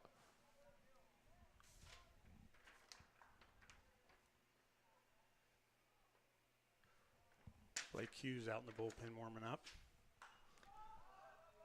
There's a shot off. Out of play. Zane gave chase, scaled the fence.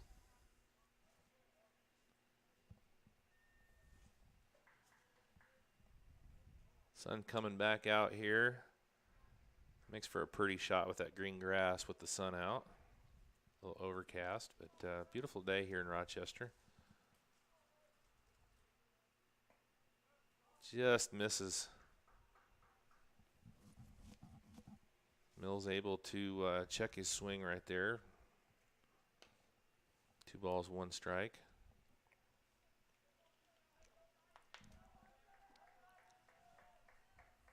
Hitters count. Nice pitch. Good cut, good pitch. Uh-oh, ball loose. Just not a sharp inning for the Zebras. Well, Coach Good just probably be happy to get out of this one. Yeah, you boot it around and kick it around as much as we have this inning.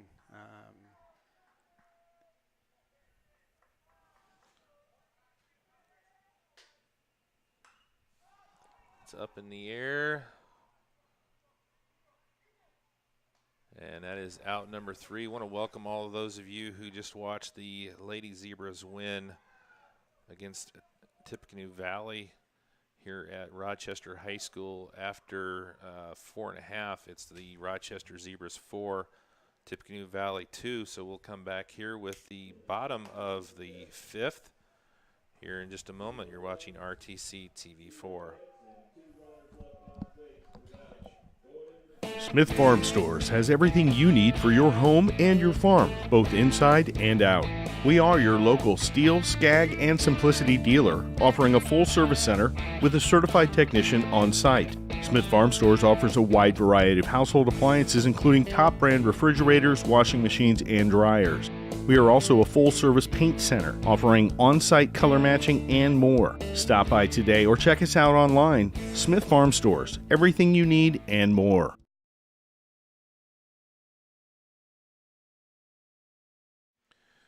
All right, welcome back here to Rochester High School, where the Zebras lead 4-2 over Tippecanoe Valley after 4.5 innings.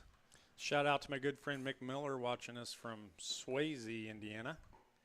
Mick, an avid sports fan, tunes into a lot of our broadcasts. I was a little disappointed he didn't recognize my voice. He had no idea. Didn't know that was you? No. Huh. We need to get you out more often, get you on the air so he knows what to look for.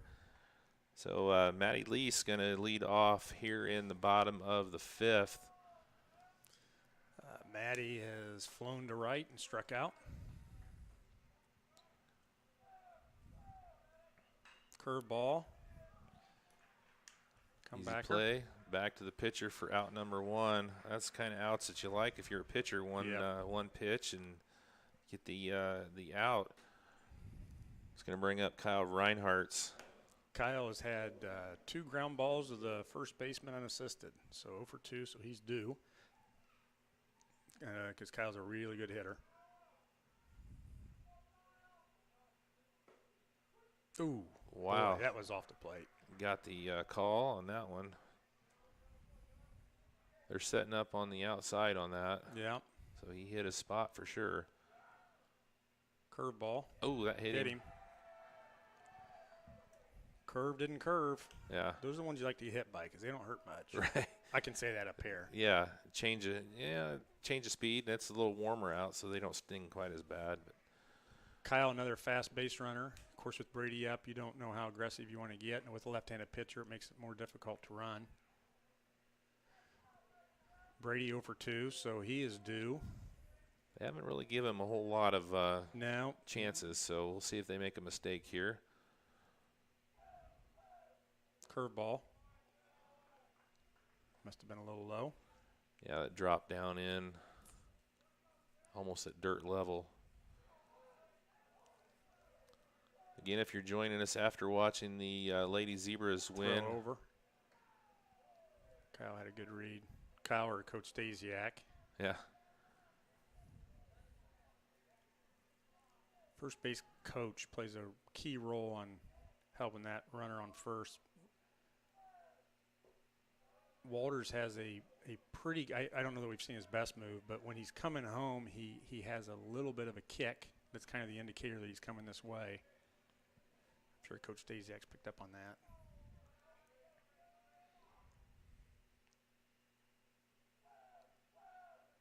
Curveball in there first. Nope. Might. Yep. Yeah, Okay. I thought I heard him say it. Yeah, looked good. So he's gone curve, curve, curve. Yeah. Fastball in the hole. There's a shot. It's going to get Reinhardt's over to third. Again, really good aggressive base running. Looked like as Kyle was running to second, he didn't have intentions of making the turn, but upon Coach Good's urging, he did. And because they ended up having to throw to third, Brady was able to advance to second. So the Zebras have something going here with one out, runners on second and third, and their cleanup hitter up. So Zane Young up with one down.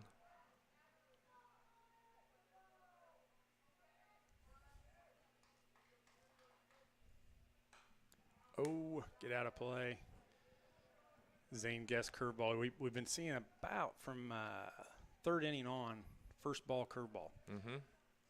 I think Zane's been paying attention, and he was sitting on that curveball, just got a little bit underneath it.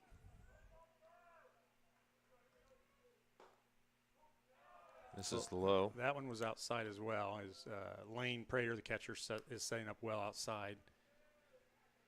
And you do that. I mean, that's why, Lane's really smart. I mean, he just keeps edging out until the umpire quits giving you to him. Inside there.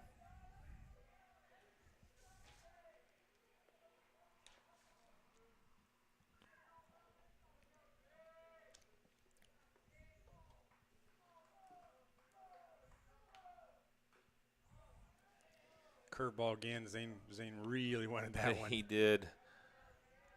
Walters has a really nice curveball.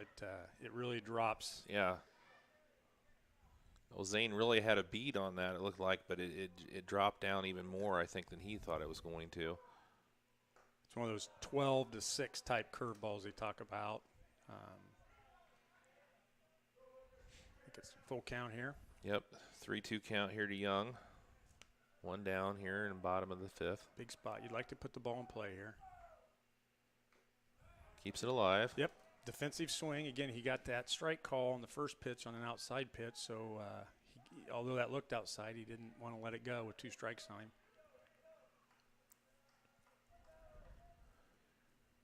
The ump's been really consistent. I mean, he's been giving you the outside call. Jams him up. That's going to be a single. Yeah. Everybody is safe. Nothing they could do about that. That is just that was a full swing bunt right there. Right off the handle and just hit and plugged. Nothing that Tippecanoe Valley could do with that. Zane's on first saying, what a rip that was. He just motioned the dugout like he ripped it. But you know what? It counts the same as a hard hit ball up the middle. So he gets an RBI and a single there. Yeah. So Rochester puts the 5th run on the board. Runners on the corners now. For Lehman. Bryce Lehman's he's just hit the ball as hard as you can 2 straight times, and both times to dead center field, and has gotten out both times. But I think he's going to get a hit here. Looks like the wind's blowing straight in now. It's gone from left to right to left to straight in. It's like playing at Wrigley. Yeah. That was one of the things that I noticed. You could look up here and the flags are blowing one way. You look over here and the flags are blowing a different way. I was like, oh, that's interesting. Makes it fun on a outfield pop-up.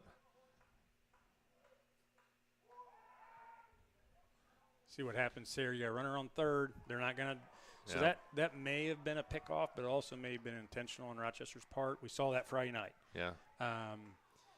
So Valley just elected to let the runner advance to second, which a lot of teams do in a first and third situation anyway. Yeah. The runner will steal and they won't even throw down. So. Yeah, you're going to give up that base versus giving up a run. So it gets stolen base there for Zane. 1-2, need Bryce to get it in play here.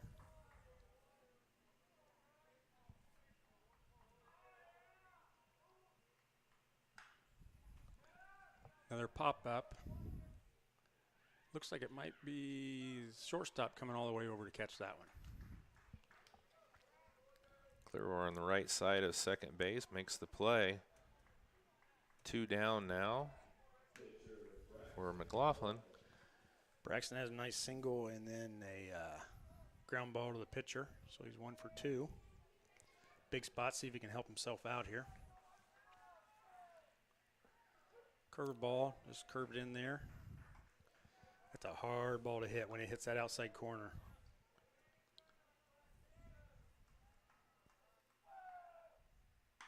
There's a shot, playable at short. See if he can get it play. there. He did. Nice play by the shortstop. Zebras scratch across 1 run, but leave 2 stranded. So after 5, Rochester scores 1, makes it 5-2. We'll come back here with the top of the 6th in just a moment. You're watching RTC TV 4 here from Rochester High School. This broadcast brought to you in part by these local sponsors. Enjoy the game with an ice-cold Coke. Locally owned and operated since 1907, Coca-Cola Bottling Company of Kokomo proudly supports 28 high schools in north central Indiana. Our starting lineup of brands are sure to keep you hydrated on the sidelines and at home. Coca-Cola Bottling Company of Kokomo. RTC TV4 thanks you for watching tonight's broadcast. Sponsorship and advertising opportunities are available, and free production is included with every sponsorship package. If you are seeing this, then your customers are seeing it too. RTC TV4. See for yourself. Please support the local sponsors who make this production possible. All right, welcome back here to Rochester High School. Steve Stricker with Joe McCarter, and been a good game here, Joe. Yes, very good game. Little trouble defensively on both sides that have so far not cost the Zebras. Their errors have gone without allowing a run, but did cost Valley a run earlier. Pitching change for Rochester. Brock Beeler is into the game. He actually enters for Evan Elliott. Evan was at second. So Brock comes in to pitch, moving Braxton McLaughlin, the pitcher, to short. Matty Lease goes from short to third, and Zane Young goes from third to second. So Beeler will hit in Elliott's spot, so he will be third up next inning. Braxton had a solid outing here, 5 innings all told, allowed 2 runs. I'd say the biggest thing that Valley's had trouble with, obviously, all night is just getting the runs home. They've had the runners on base. Yeah. Interestingly enough, both teams have now left 5 men on base, but Rochester obviously has had a few more opportunities. So Brock did pitch 2 innings on Friday. So coming right back here on Monday, be interesting to see how he feels facing the bottom, 7, 8, 9. Pop up to short. Braxton with no trouble on that one. Quickly out number 1, and they just sound like they're hit so hard, but with that wind coming in, it's not even hardly getting them out of the outfield or the infield. And I think the wind's picked up a tad as well. It's changed directions, and like you said, it's straight into us, and I think it's a little stronger than it was earlier. It's going to bring up Ethan Yates with 1 down here in the top of the 6th. Ethan is reached by fielder's choice and struck out. That's going to be back out of play for strike 1.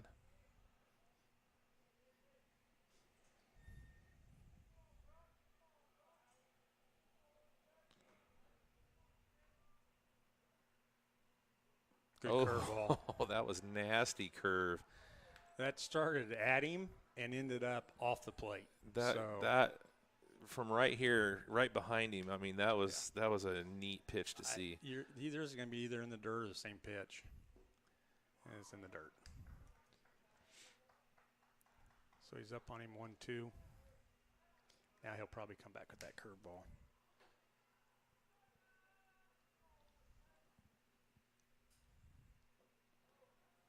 That was a little slider, I think. 2 balls, 2 strikes, 1 out here.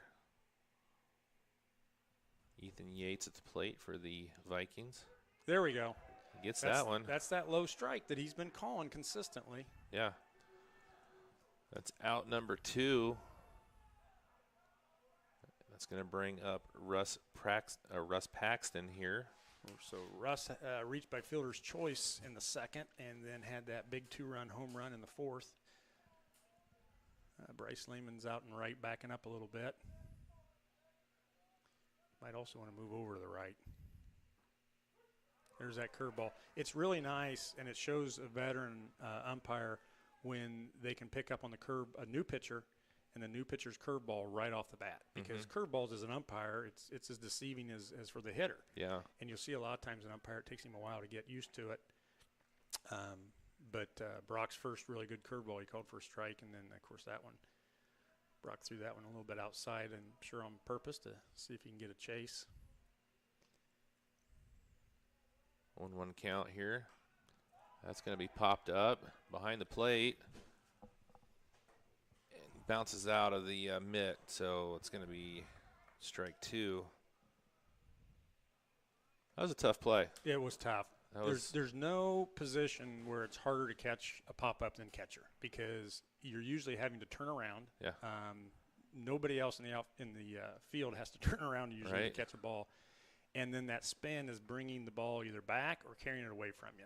Yeah. Plus, you don't have a very conducive mitt to catching a popper. No, it is not built to field fly balls. Right. That one's popped up as well. Another play behind the plate. Out of play.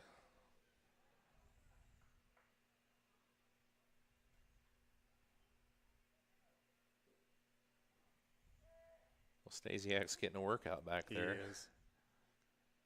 You'd like to see Brock be able to get this guy. He's right now he's certainly not squaring anything up against Brock.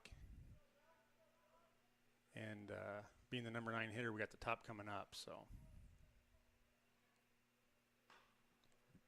that's gonna be a tough play. Not gonna be in time. That was close. You gotta give him credit there. That was deep in the deep in the hole at short. Tough call. I think based on the first baseman's reaction, he's the one that knows best because he knows when he catches it and he can feel the guy hit the bag. I think he was just out, but in defense of the umpire, that was a 50-50 call probably. So yeah.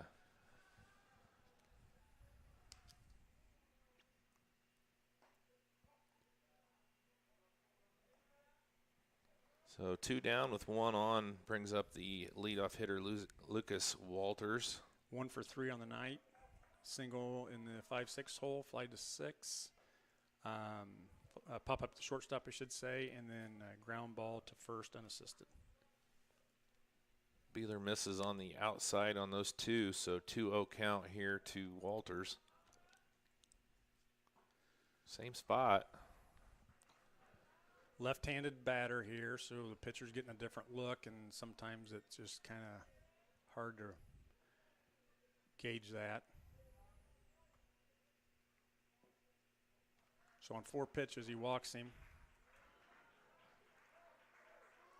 So runners now at first and second brings up Tucker Scholl. Tucker's 0 for 3 on the night with a strikeout, ground out to third base, and fly to left. That's the one where Brady made a really nice running catch. Number 3's courtesy running for the pitcher. That's Cam Parker. So let's see if Beeler can get out of a little bit of a jam here with 2 down. Trying to get out of the 6th inning. Gets that one in there for strike 1.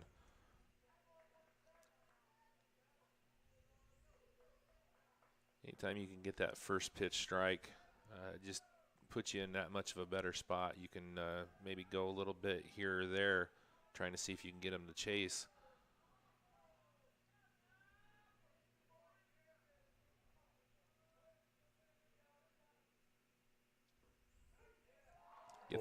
Gets the call. It looked like a little bit of a slider maybe going away. Yeah, it was a curveball or slider.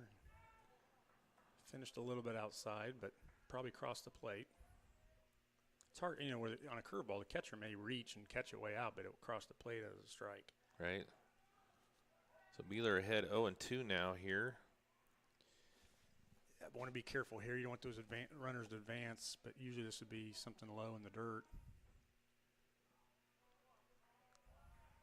And it was, and a nice block by Trey.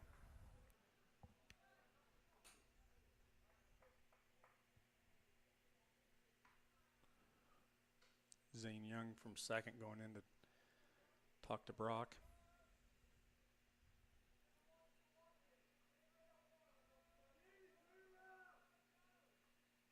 Got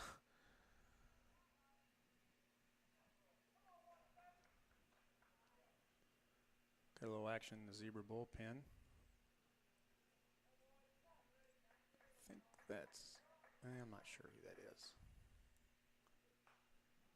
Little knuckler back out of play. Might be Caden Kelly out there warming up for tomorrow.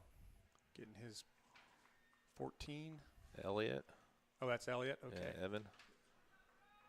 So he would be warming up probably as potential for this game. That's hit deep.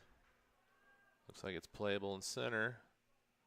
And that is caught for out number 3. So the Zebras get out of a little bit of a jam here in the top of the 6th. Going to the bottom of the 6th with a 5-2 lead here over Tippecanoe Valley. So we'll take a quick break, come back with that action here in just a moment on RTC TV4. At Co-Alliance, we understand the importance of community. After all, we've been farmer-owned since the 1920s. And now that we're a part of your community, we want to become your total agronomy solutions provider. Co-Alliance offers the latest in ag technology for your operation. From field scouting and fertilizers to premium seed and precision agriculture, we can help take your operation to the next level. Put the resources of your local cooperative to work. Contact Co-Alliance today.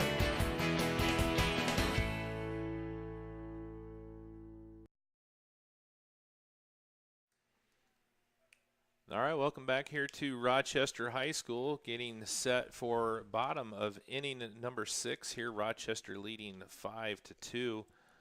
Steve Stricker here with Joe McCarter, and Joe, this has a lot of implications here in the TRC, and Rochester in pretty good spot here if they can finish this out. Yeah, you'd like to add on here. Bottom of the 6th, and Tippecanoe Valley has their 3-4-5 coming up next inning, and and obviously, any runs you can get, just add some insurance.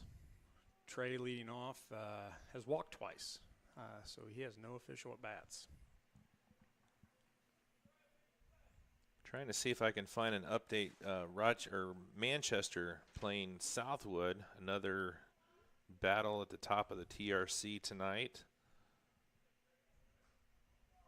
The Lady Zebras picked up the win over Tippecanoe Valley earlier this evening. Final score on that one, I think, was 4-0, wasn't it? Yes. So they remain undefeated in the TRC.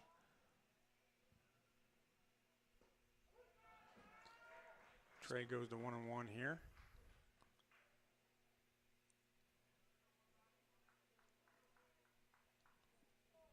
Conequa's up 4-0 over North Miami in softball. That's after 3.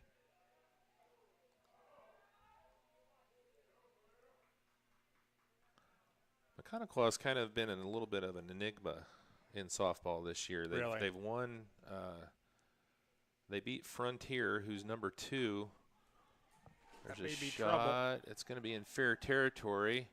Oh, nice. Really nice Wow. Play. Shortstop goes clear out in the left, makes that catch going away from it for out number 1. That's Tanner Trapedi, as we were talking earlier, just a really good athlete. Yeah. And, did a really nice job. That's probably the longest run you're going to see from an infielder in a baseball game. It brings up Grant McCarter here.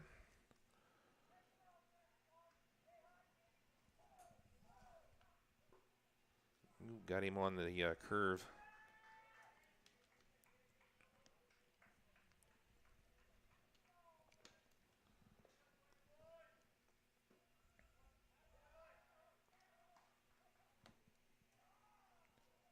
One count here, one down, bottom of inning number 6.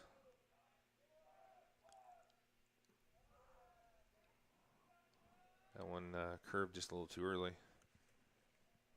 2-1 count. He's probably trying to get an idea what he's going to see and try to hit his pitch here.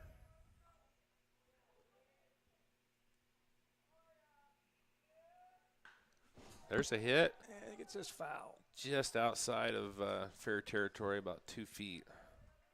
Obviously was sitting on the fastball and got it. A lot of times when you're sitting on a pitch, you'll pull it foul because you're pretty certain what's coming. So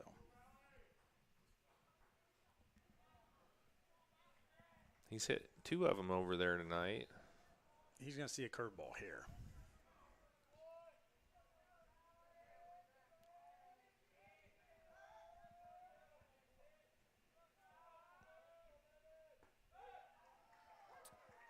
Got him looking on that curve, just hit the outside corner for the second out. Again, the umpire has been extremely consistent on that. Yeah. And doesn't mean you can hit it, but it's you can't complain. Yeah. It's going to bring up Beeler with 2 down here in the bottom of the 6th. Gets ahead of Beeler with the swing and a miss on strike 1. Good eye by Brock letting that low ball go. Walters has gone the whole way here for Valley. There's that curveball. He kind of reminds me of a, Maddox, Greg Maddox kind. Yeah. He doesn't throw real hard. Nope. But he has a lot of movement on his pitches and really keeps the batters guessing. Yeah, it's kind of like a Lester curveball, very slow but breaks a lot, and when he can locate it, it's very effective.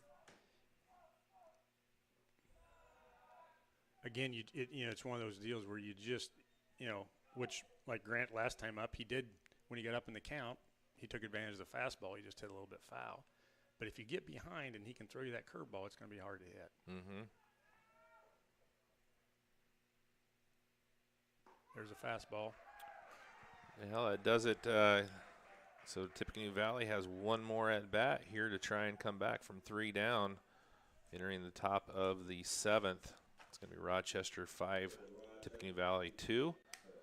Be back here with the top of the 7th in just a moment here on RTC TV4. RTC cable subscribers. Now you can watch your favorite cable networks wherever you are on your phone, tablet, or computer. Just log on to www.watchtveverywhere.com. Enter your RTC account information and sign up to watch TV everywhere. Live sports, videos on demand, and more, all for free with your RTC cable subscription. Watch TV everywhere. Another great service from RTC.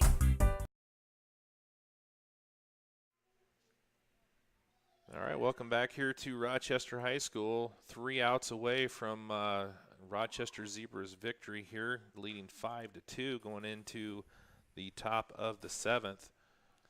We have another pitching change. Brady Perez has come on to try to close it out for the Zebras.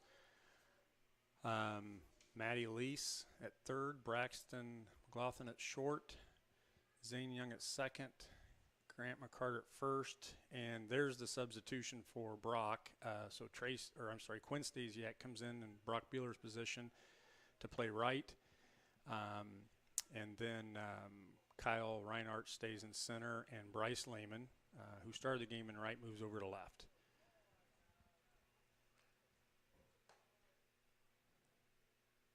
That's why I like you coming in here, because you can pick up on all those changes. Because I can't tell who's in right field till they turn around and give me their numbers. So Well, I'm not going to be able to do the same justice to Tippecanoe Valley. I know, obviously, Tanner West, Lane Prater, Peyton Mills, but I don't know all their guys like I know Rochester's guys. So if Coach Prater's been making changes, I'm not doing as good a job updating the audience on those. So Lane Prater going to be leading off here for Valley. Yeah, Lane with 2 singles and a reach by air. Valley's 3, 4, 5, so they're meat. Meat of the order. The key for Brady. Brady throws hard. The key will be, strikes. He's done a really nice job this year as far as pitching. Anytime he gets in a little trouble, and I say a little trouble because he really has done a nice job, but when he gets in a little trouble, it's usually the walk. So I see in the roster, the lineup there that they gave you, that he's going to be going to Trine next year. Yep, going to Trine to play baseball. Brady, 3-sport athlete. Has just been a real good athlete, one of the better athletes to go through Rochester, and has participated in 3 sports. Blows that one right by Prater. Braxton and Brock, both are really good pitchers, but don't throw as hard as Brady. So Brady coming in after those 2, and of course this part of the lineup didn't see Brock. Yeah. But they've seen Braxton, and now they're coming up against Brady, throwing a lot harder. So it's hard to adjust as a hitter. Yeah. 3 pitches and 1 out here for Perez, and that's kind of like Chapman coming in the 9th. I mean, he's throwing some smoke. Yeah. And again, if Brady throws strikes here, I'm not saying they're not going to hit him. They may, but if he keeps away from the walks, I don't. They'll have a lot of trouble getting 3 runs across.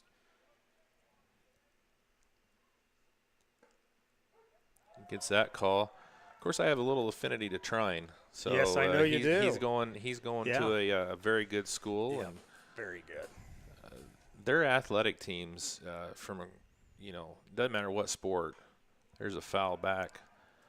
Over the last 20 years, I mean, they have put a lot of money into the programs. They've put a lot of money in the facilities, and it shows. I mean, they've got some very talented teams. Yeah, there's a lot of great athletes in our area that have gone there. I mean, the guy standing on the mound right now is a perfect example.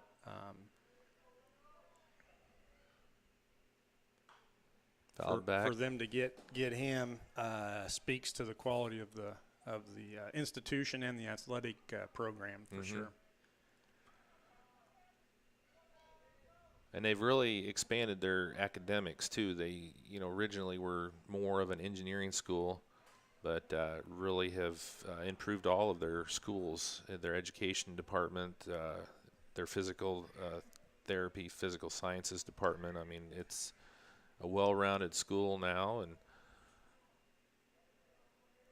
I just saw today their softball team advanced into the NCAA regionals for the 16th, I think, straight year. No kidding. Yeah. Wow. So great softball program. Their basketball team has done very well over the last 5 or 6 years. Football team has won the conference like 3 years in a row. Now that was a hard hop. Nice play there, but the throw's going to be a little high. Lanson's going to go to second there on the throwing error. That was a great play by Short, but just a little high on that throw. Took a nice high hop for him at the last minute. It was hard to hit, but took a high hop. But it's funny when you get the ground ball takes you high. A lot of times you stay high on that throw. You're not low coming through it, so it just kind of sailed on him. It's going to bring up Tripedi with 1 down and 1 on here for Tippecanoe Valley. Top of the 7th, so if the Zebras can get Tippecanoe Valley out here without allowing them to tie it or take the lead, we'll be all wrapped up.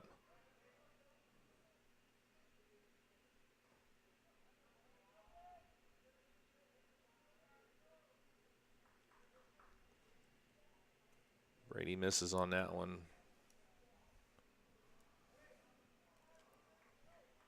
One-0 count here to Tripedi.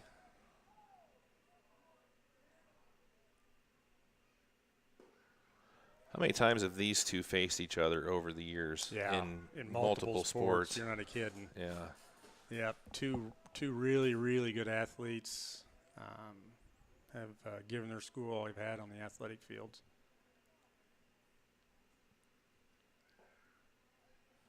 Two-one. So if you're Rochester here, you really don't want that tying run to come up to the plate.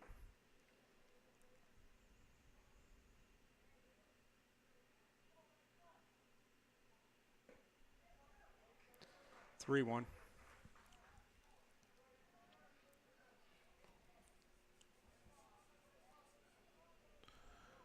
Brady having a little trouble here finding the strike zone against Trapedi.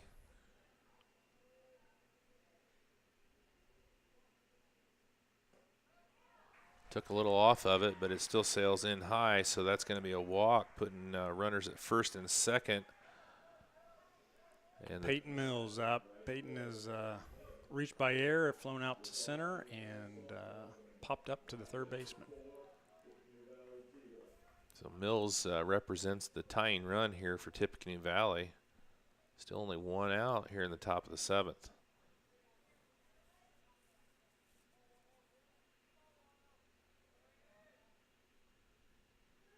Gets that one in for strike one. Important getting up on the hitter, especially in this spot.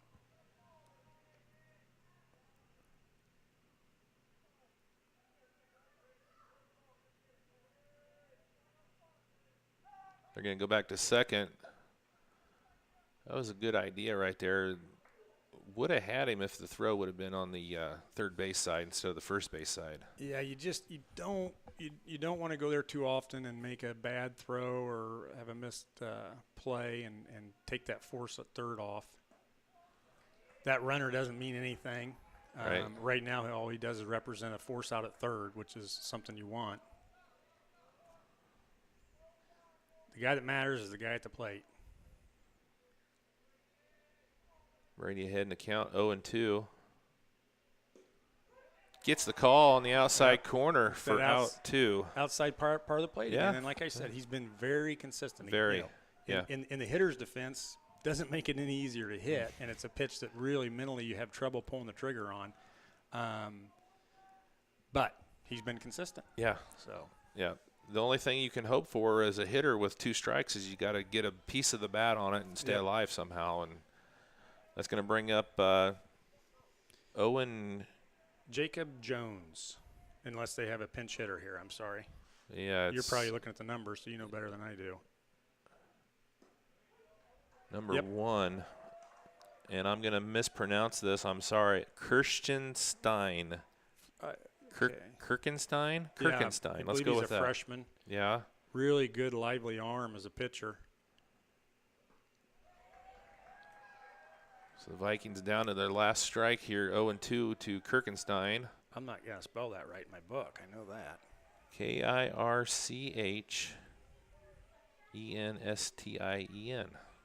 Just like it sounds.